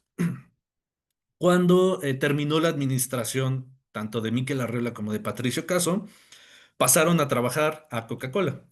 Miquel Arriola ahora es el presidente de la Federación Mexicana de Fútbol y ahora en el 2026 que se va a celebrar el Mundial de Fútbol, pues una de las empresas que ha sido beneficiada, por supuesto que es Coca-Cola. Y Patricio Caso pasó a trabajar como director de regulaciones en Coca-Cola, ¿no? Entonces llevó información privilegiada del gobierno sobre regulaciones a trabajar a Coca-Cola. Esto pues son las puertas giratorias y claramente es un conflicto de interés. Ambas personas, tanto Miquel Arriola como Patricio Caso, pues seguimos trabajando en denuncias administrativas porque pues mientras su gestión administrativa pues trabajaron para Coca-Cola y no para el bienestar o para el rol que tienen que ser como Estado y como entes reguladores. Y como estos dos casos, ha habido más casos. Ustedes pueden encontrar todo este reportaje en las fichas de Coca-Cola, donde pues platicamos sobre todos los funcionarios que han tenido un puesto de alta importancia en el gobierno mexicano y que han pasado a trabajar a Coca-Cola o bien al revés, han venido de Coca-Cola para ocupar un puesto en el gobierno mexicano. Uno de los casos más emblemáticos es el expresidente Vicente Fox, quien fue presidente de Coca-Cola Latinoamérica. Y mientras la gestión y administración de Vicente Fox, por supuesto que benefició a Coca-Cola para la expansión territorial en la comercialización de este refresco y también en concederles o darles concesiones de agua, de pozos de agua potable para la producción de Coca-Cola. Otro caso que tenemos ahora en el gobierno actual de la doctora Claudia Sheinbaum, la presidenta Claudia Sheinbaum, es Marcelo Ebrard. Marcelo Ebrard es el actual secretario de Economía y desde este ente se ha abierto a discusión nuevamente la norma oficial mexicana 051, que es la norma que dictamina el etiquetado frontal de advertencia. Y desde esta entidad, pues se ha visto cómo se ha trabajado para favorecer al sector privado, al sector de ultraprocesados. Lo que pudimos ver es que dentro de esta secretaría, de la Secretaría de Economía, pues están cabilderos de la industria, ¿no? O personas que tienen algún vínculo muy cercano con los cabilderos de la industria de ultraprocesados, del tabaco y del alcohol, que están trabajando directamente en la Secretaría de Economía.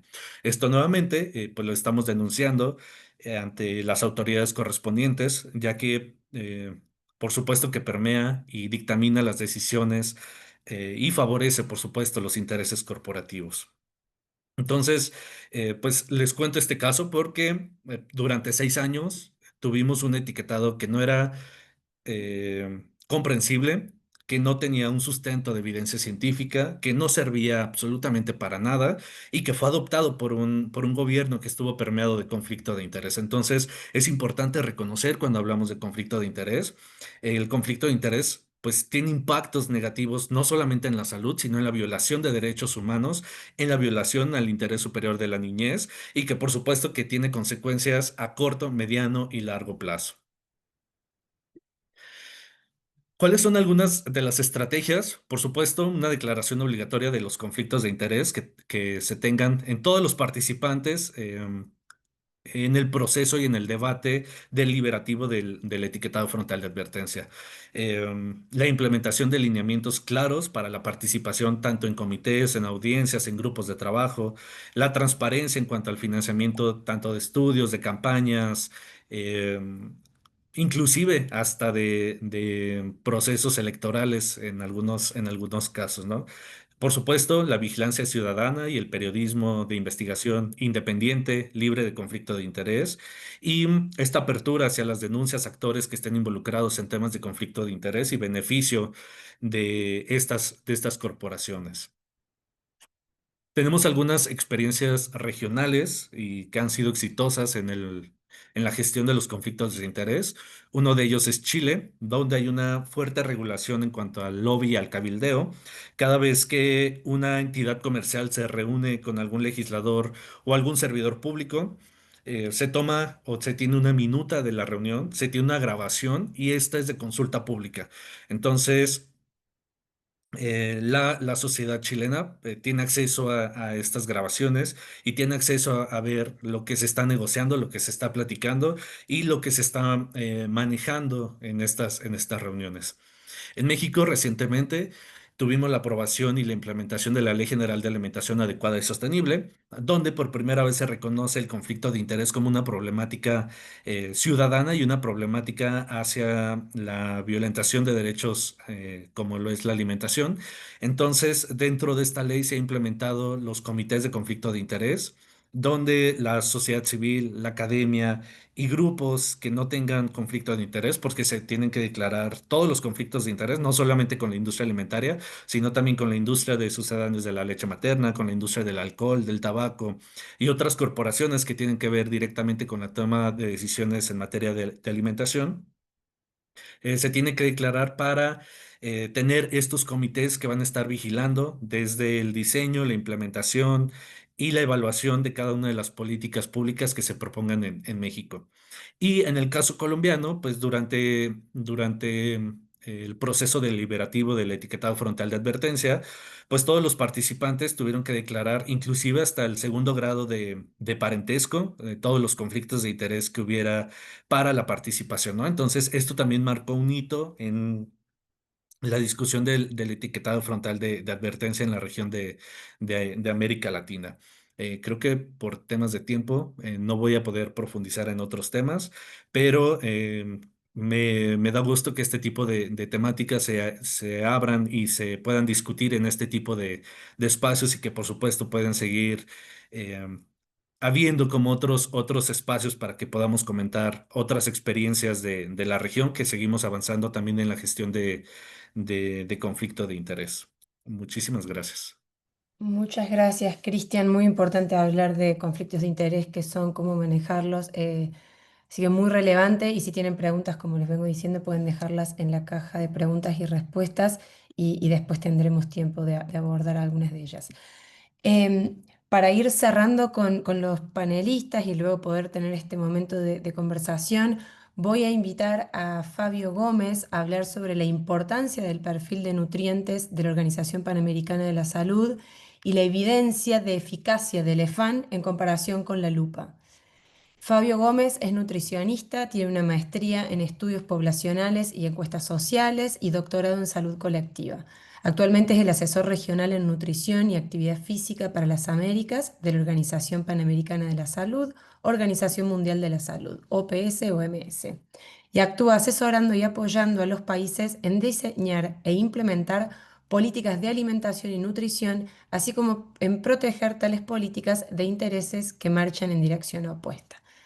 Así que, Fabio, adelante. Muchísimas gracias, Agustina. Voy a compartir mi pantalla acá. Gracias una vez más por la invitación. Un gusto poder compartirla. Primero voy a arrancar con la evidencia que se ha acumulado o la experiencia que se ha acumulado en la región y un poco centrando en la evidencia de comparación del sistema que es lo más eficaz, efectivo en nuestra región versus otros que han tratado de eh, promocionar la industria.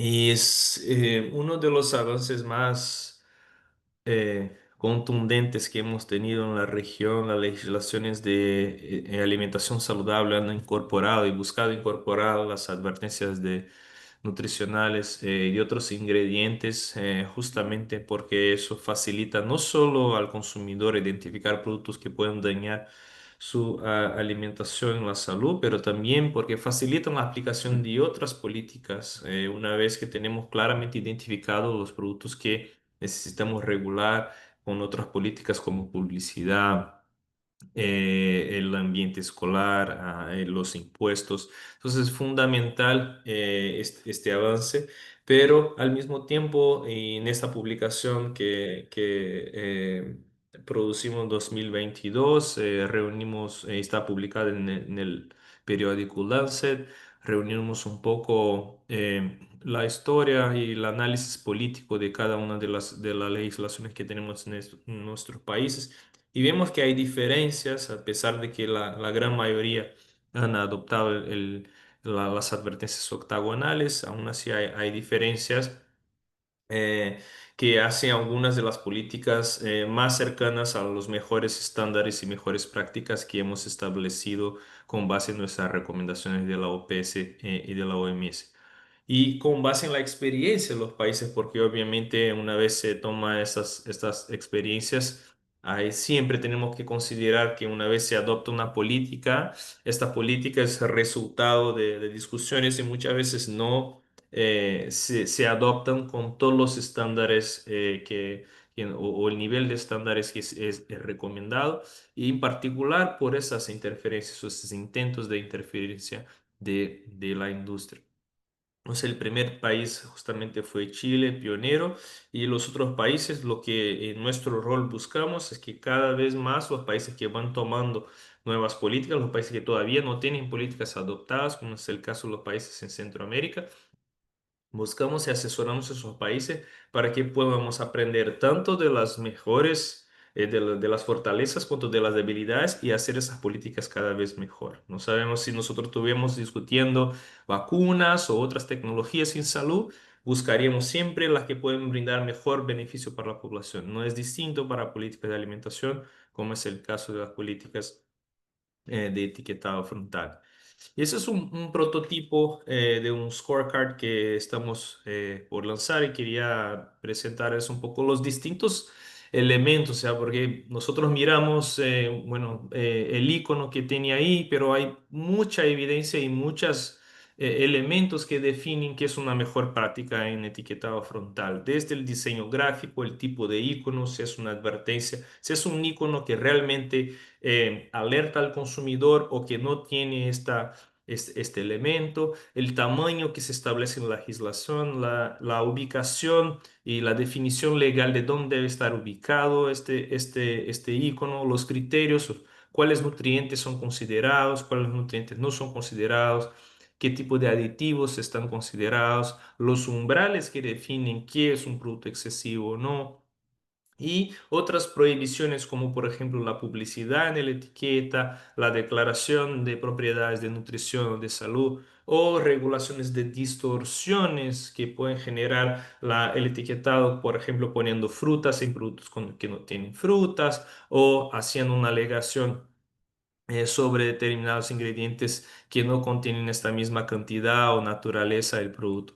Entonces, acá un poco para ya de entrada mencionar que el sistema, los sistemas que tenemos mejores estándares o están más alineados con la evidencia y con las mejores prácticas son los que se han adoptado últimamente por Argentina, Colombia y México, y vemos que los demás países que lo tomaron más a principio. Tenemos ya aprendido que varias mejoras están por hacer, y vamos a ilustrar con algunos ejemplos concretos por qué las políticas que vemos en Argentina, Colombia y México tienen mejores estándares y por otro lado las políticas que tenemos peores estándares en la región. como es el caso de Ecuador, que tiene el sistema el semáforo, y el sistema que tenemos en Brasil, que no trae iconos que no alertan, los tamaños son muy pequeños, los nutrientes, sus criterios están muy distantes de lo que se recomienda. Entonces, acá tenemos realmente una posibilidad de visibilizar. ¿Cuáles son las políticas si nosotros estuviéramos buscando ejemplos o mejores prácticas? ¿A qué país tendríamos que estar dirigiéndonos? ¿Y cuáles países deberíamos mirar como políticas que han sido resultado de una negociación que realmente al final ha favorecido mucho más a la industria que la salud pública?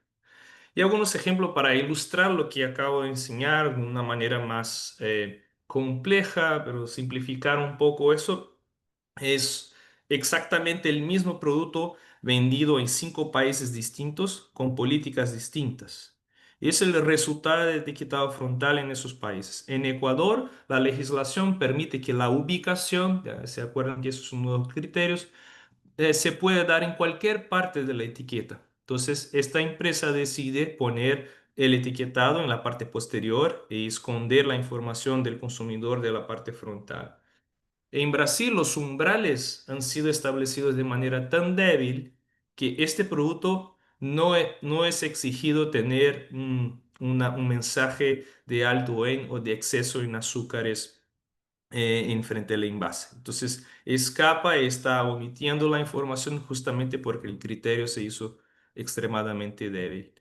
En Chile, en principio, cuando se hizo la legislación, no se especificó muy bien, igual que en Perú, dónde debería estar ubicado y también el tamaño que se especificó no era un tamaño que da mucho destaque a la advertencia. Entonces, como pueden ver, en envases cilíndricos, en Chile, por ejemplo, dice que preferentemente debe estar en la parte superior derecha, pero dice preferentemente, entonces la industria decide poner un lugar donde pueda esconderse más esta información del etiquetado frontal de advertencia en la góndola, por ejemplo, cuando están juntos esos productos, ya dificulta ver esta advertencia.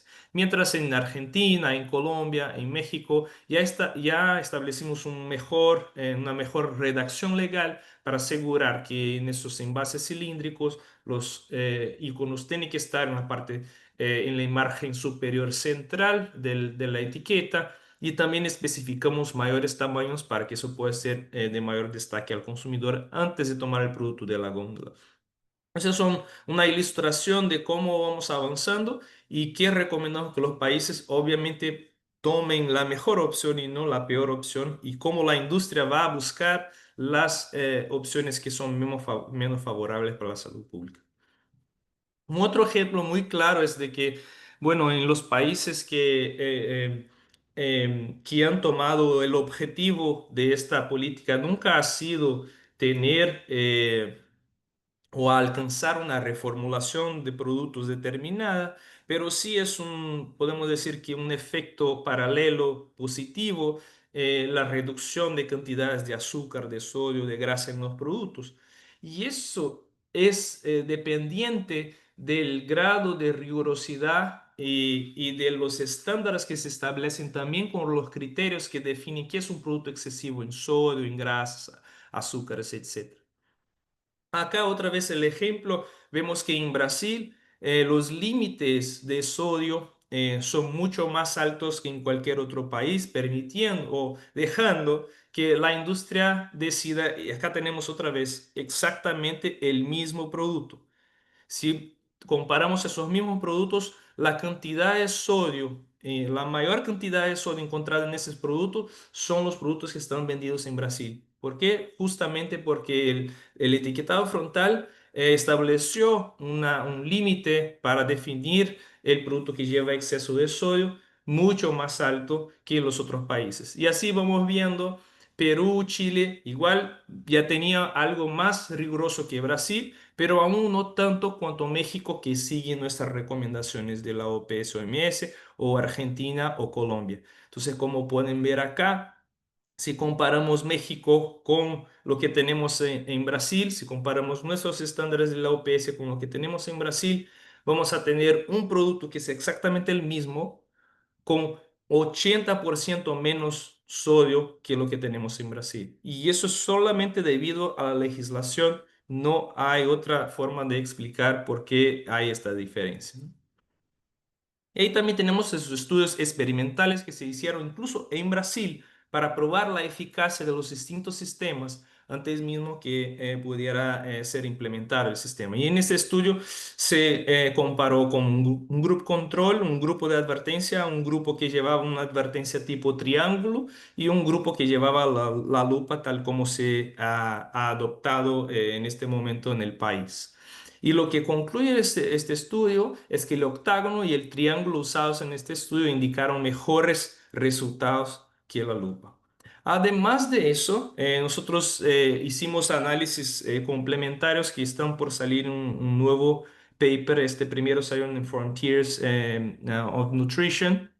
Y en nuestros nuevos análisis también fuimos a buscar y evaluar con modelos mixtos de logísticos cuál es la capacidad de los distintos sistemas probados acá, la lupa, el triángulo y octágono, en cambiar la intención de compra. Y lo que hemos encontrado es que la lupa ha sido ineficaz en cambiar la intención de compra, mientras el triángulo y octágono han logrado reducir sustancialmente la intención de compra. En este caso, el octágono reduce en más de 65% el chance de las personas con mayor frecuencia decidir no comprar el producto que llevan los octágonos. Y si el producto tiene la lupa o no tiene ningún etiquetado frontal de advertencia, no hace diferencia. Otro estudio que se realizó también en Brasil, donde ya está implementado el etiquetado, comparamos en un supermercado en línea con adolescentes. Ellos un grupo de adolescentes tenía acceso a un supermercado en línea que era el control. Los productos son productos reales encontrados en el mercado con precios, etcétera. Y en un grupo veían esos productos sin ningún etiquetado de advertencia, sin ningún etiquetado frontal. Otro grupo veía los mismos productos, el mismo supermercado, pero con el sistema mexicano aplicado, o sea, que acompaña las recomendaciones de la OPS-OMS, y un otro grupo que tenía el sistema brasileño aplicado en sus mismos productos.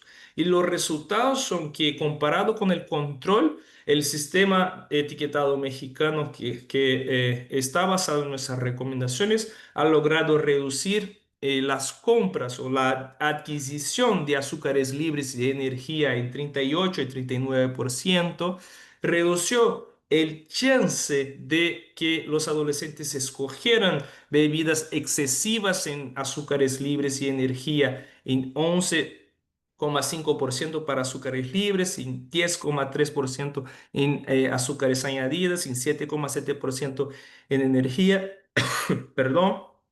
Y también ha logrado incrementar en 82% el chance de que los adolescentes percibieran, perdón, las bebidas endulzadas como nocivas para su salud. En cambio, si analizamos los resultados de los adolescentes que tuvieron el supermercado con el sistema brasileño, no encontramos ninguna diferencia. No lograron reducir las compras de azúcares libres, de energía, ni la percepción de los adolescentes sobre esas bebidas comparada al control que no tenía ninguno de los sistemas aplicados. Ese estudio con bebidas azucaradas se ha repetido con galletas. Y en este estudio buscamos analizar, todavía está por publicarse en el mismo periódico, pero aquí les traigo los primeros resultados que nos indica. Y en este estudio hicimos un poco distinto con el sistema argentino, que también sigue los mismos, las recomendaciones de la OPS-OMS. Comparamos el sistema brasileño y un sistema que llamamos mixto, que es un sistema en donde usamos el sistema gráfico brasileño y el perfil de nutrientes de la OPS. Y eso es porque había mucho comentario de que si, bueno, si el problema del sistema brasileño es el iconográfico y no el perfil de nutrientes. Y lo que demostramos acá es que el único sistema que ha sido efectivo para reducir la adquisición de sodio y la adquisición, la proporción de energías provenientes de grasas saturadas fue el sistema argentino que tenía el icono y el perfil de nutrientes que sigue las recomendaciones de la OPS-OMS. Tanto el sistema brasileño cuanto un sistema con iconos brasileños y el sistema y el perfil de nutrientes de la OPS no va a ayudar a los consumidores a reducir esta compra. Finalmente, para cerrar, la importancia de que los países puedan adoptar el perfil de nutrientes de la OPS en el momento que adoptan sus políticas de etiquetado frontal. Una lección muy importante que tenemos de Chile es que cuando los productos tienen advertencia octagonal, las ventas de esos productos van a reducir. Entonces vamos a vender menos productos o las personas van a comprar menos productos con azúcares, con grasas saturadas y en sodio en exceso. Pero los productos que no tienen advertencia van a incrementar sus ventas. Entonces es fundamental asegurar que los productos que no tienen advertencia realmente, perdón, creo que...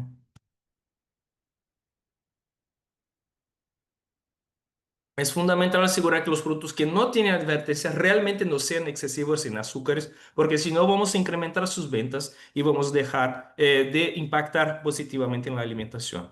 ¿Dónde vienen esos valores que están establecidos en el modelo de perfil de nutrientes de la OPS?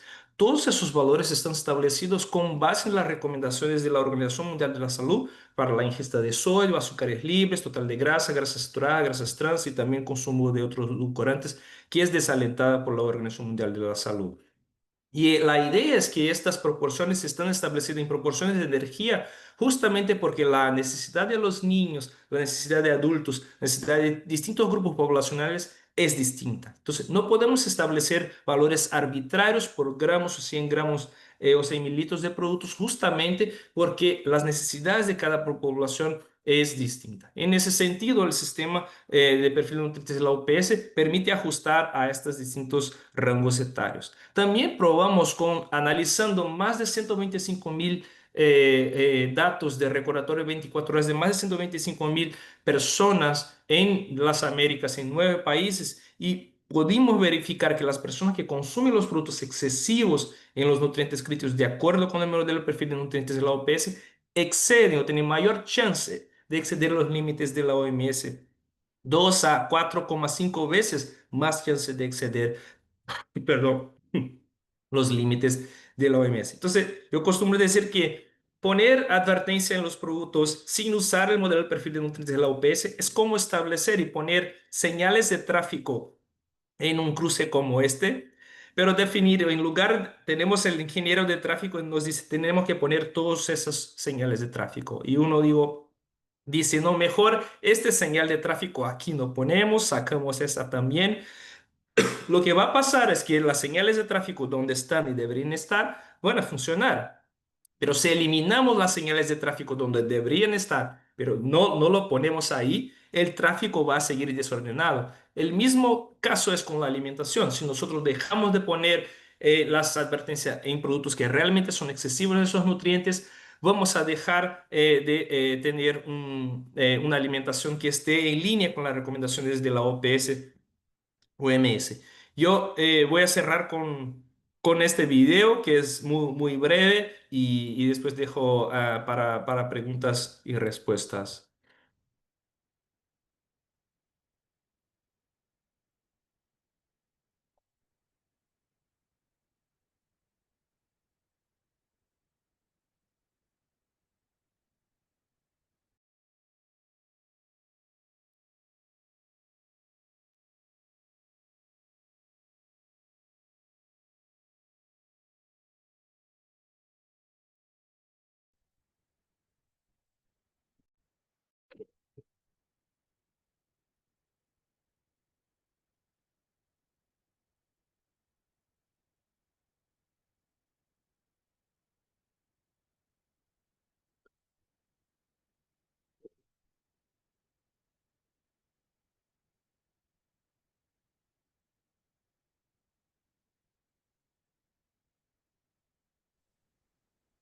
Fabio no se escucha, no sé si lo vemos, pero no se ha escuchado.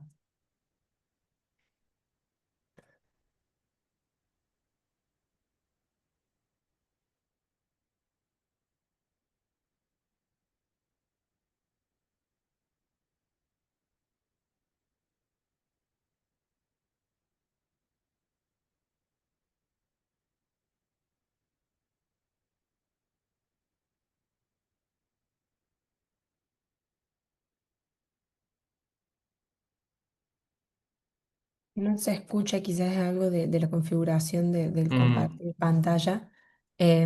Si ya tiene un link que sea público, quizás se puede compartir también Mejor paso el link en el chat. entonces.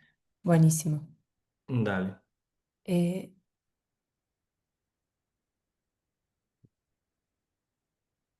Gracias, perdón por la limitación tecnológica acá. Entonces, bueno, queda a disposición para preguntas, comentarios. Dale. Gracias. Muchas gracias, Fabio. Em, Nos quedan 5 minutos para el cierre, así que sugiero que dejen algunas preguntas, por ahí se pueden ir contestando por escrito. Y antes de pasar al cierre, voy a invitar a Diana Vargas. Ella es comunicadora, consultora de CLAS y está trabajando en una campaña regional junto con organizaciones de sociedad civil de Centroamérica y CLAS. Y como esta campaña está próxima a salir, ella nos va a contar en unos 2, 3 minutos de qué se trata esta campaña bueno, que veremos próximamente. Así que Diana, adelante y muchas gracias.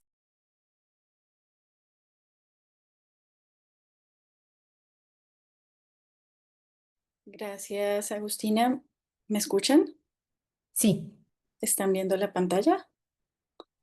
sí, se ve creo que un poco cortada, pero se ve, no, ahí se ve bien. Ok, Ahí se ve perfecto. mejor. Buenos días, buenas tardes ya para todos. Y bueno, ya para cerrar, yo creo que ya tenemos todos los argumentos y desde clase estamos muy contentos en anunciar que estaremos lanzando junto a Guatemala Saludable, al Centro para la Defensa del Consumidor de El Salvador, al Movimiento de Alimentación Saludable de Panamá y a Costa Rica Saludable, organizaciones de la sociedad civil se unen para lanzar esta campaña de comunicación digital dirigida a tres audiencias claves que hemos identificado, que son los tomadores de decisión, los medios de comunicación y las madres y padres de familia, junto a todas las instituciones de salud que se quieran sumar, ¿verdad? Que quieran unirse, subirse a esta campaña. Están todos bienvenidos a hacerlo. Tenemos, para ello, hemos identificado, como les decía, en estas tres audiencias hemos diseñado tres materiales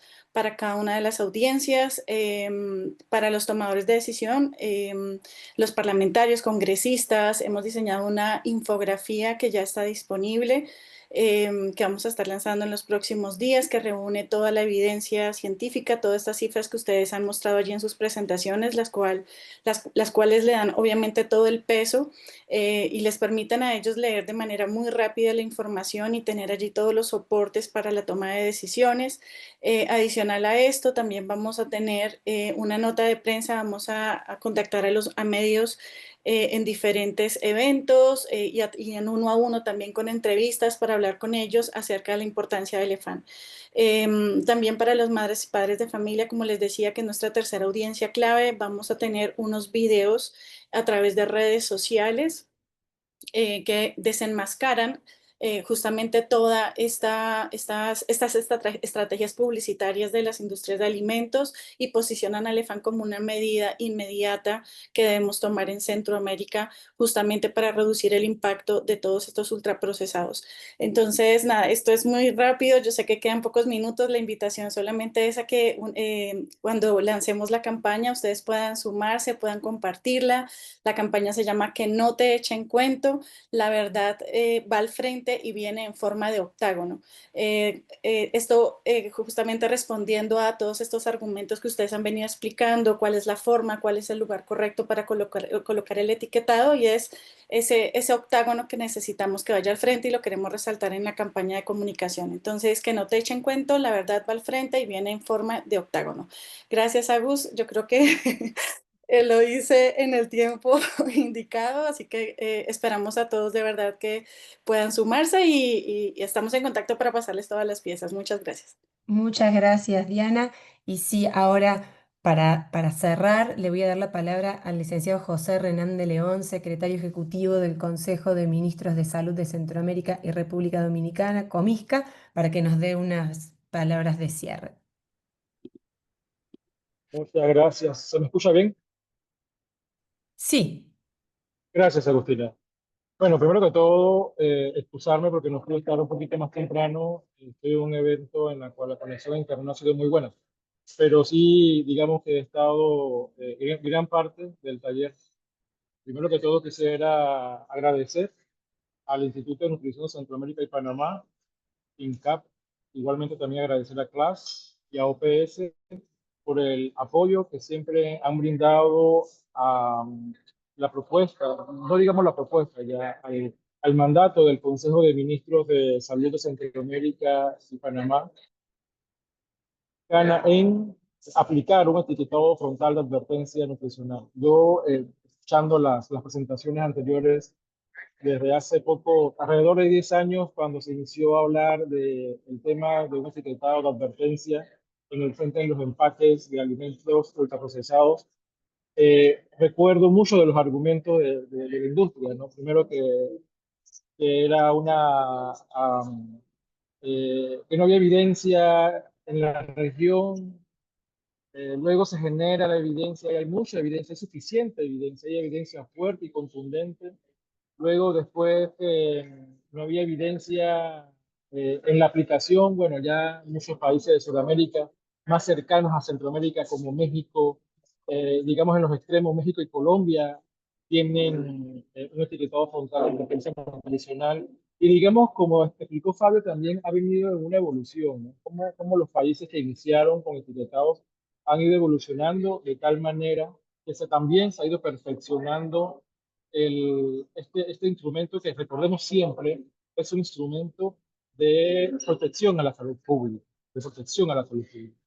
Luego mencionaban que era una barrera al comercio. Pues no es una barrera al comercio cuando en los países de Centroamérica ya están llegando productos con etiquetado de otros países.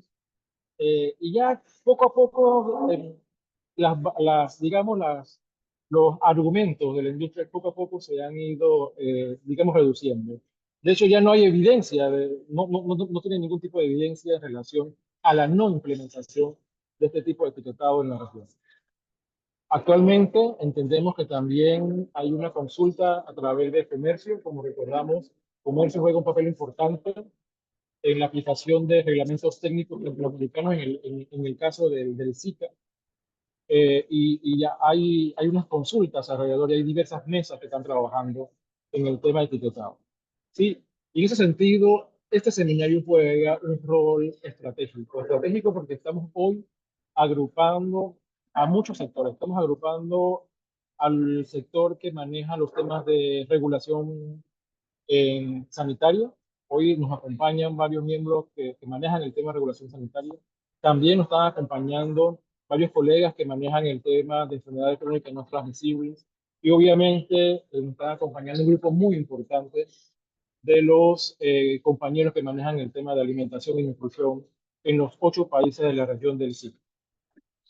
Este seminario retoma importancia y relevancia en relación a este sentido, ¿no? A nuevamente expresar que existe ya un mandato del Consejo de Ministros de la región en la aplicación de un etiquetado frontal de advertencia nutricional, con la evidencia suficiente y con el alineamiento a los instrumentos, digamos, basado en evidencia y a las recomendaciones de OPS y OMS. Basado en el perfil de los clientes también, creemos que eso es sumamente importante, es sumamente que se conozca. Se acaba de colocar en el chat esa última resolución del Consejo, que sigue estando en revisión dentro del Consejo de Ministros de Economía del sistema. Entonces, es un buen momento para no dejar caer el tema, seguir posicionándolo. Yo creo que la sociedad civil es sumamente importante, tiene un rol sumamente importante, sobre todo en la presión social que también se pueda ejercer alrededor de este tema. Ya la academia ha puesto su parte, hay suficiente investigación, se puede seguir investigando aún más, se puede seguir fortaleciendo aún más los argumentos científicos, pero en estos momentos podemos decir con mucha claridad de que existe la evidencia para tomar la mejor decisión política. Pero hace falta, en algunos casos, esa decisión política que hay que fortalecer. Así que yo agradezco nuevamente a todos los que han podido participar, han sido más de 80. Tengo reportes de que en algunos lugares con una computadora se han conectado grupos de trabajo. Así que yo creo que esto nos indica, esto nos motiva a seguir trabajando por un etiquetado frontal de advertencia como una medida de salud pública para frenar, como una de las medidas de salud pública para frenar la existente carga de enfermedades crónicas no transmisibles, sobrepeso y obesidad. Y que de parte de la Secretaría Ejecutiva del Consejo de Ministros de Salud, quisiera agradecer a todos ustedes y estamos en la total disposición de mantenernos en esta lucha con todos ustedes. Así que muchas gracias y que tengan todos una muy buena tarde.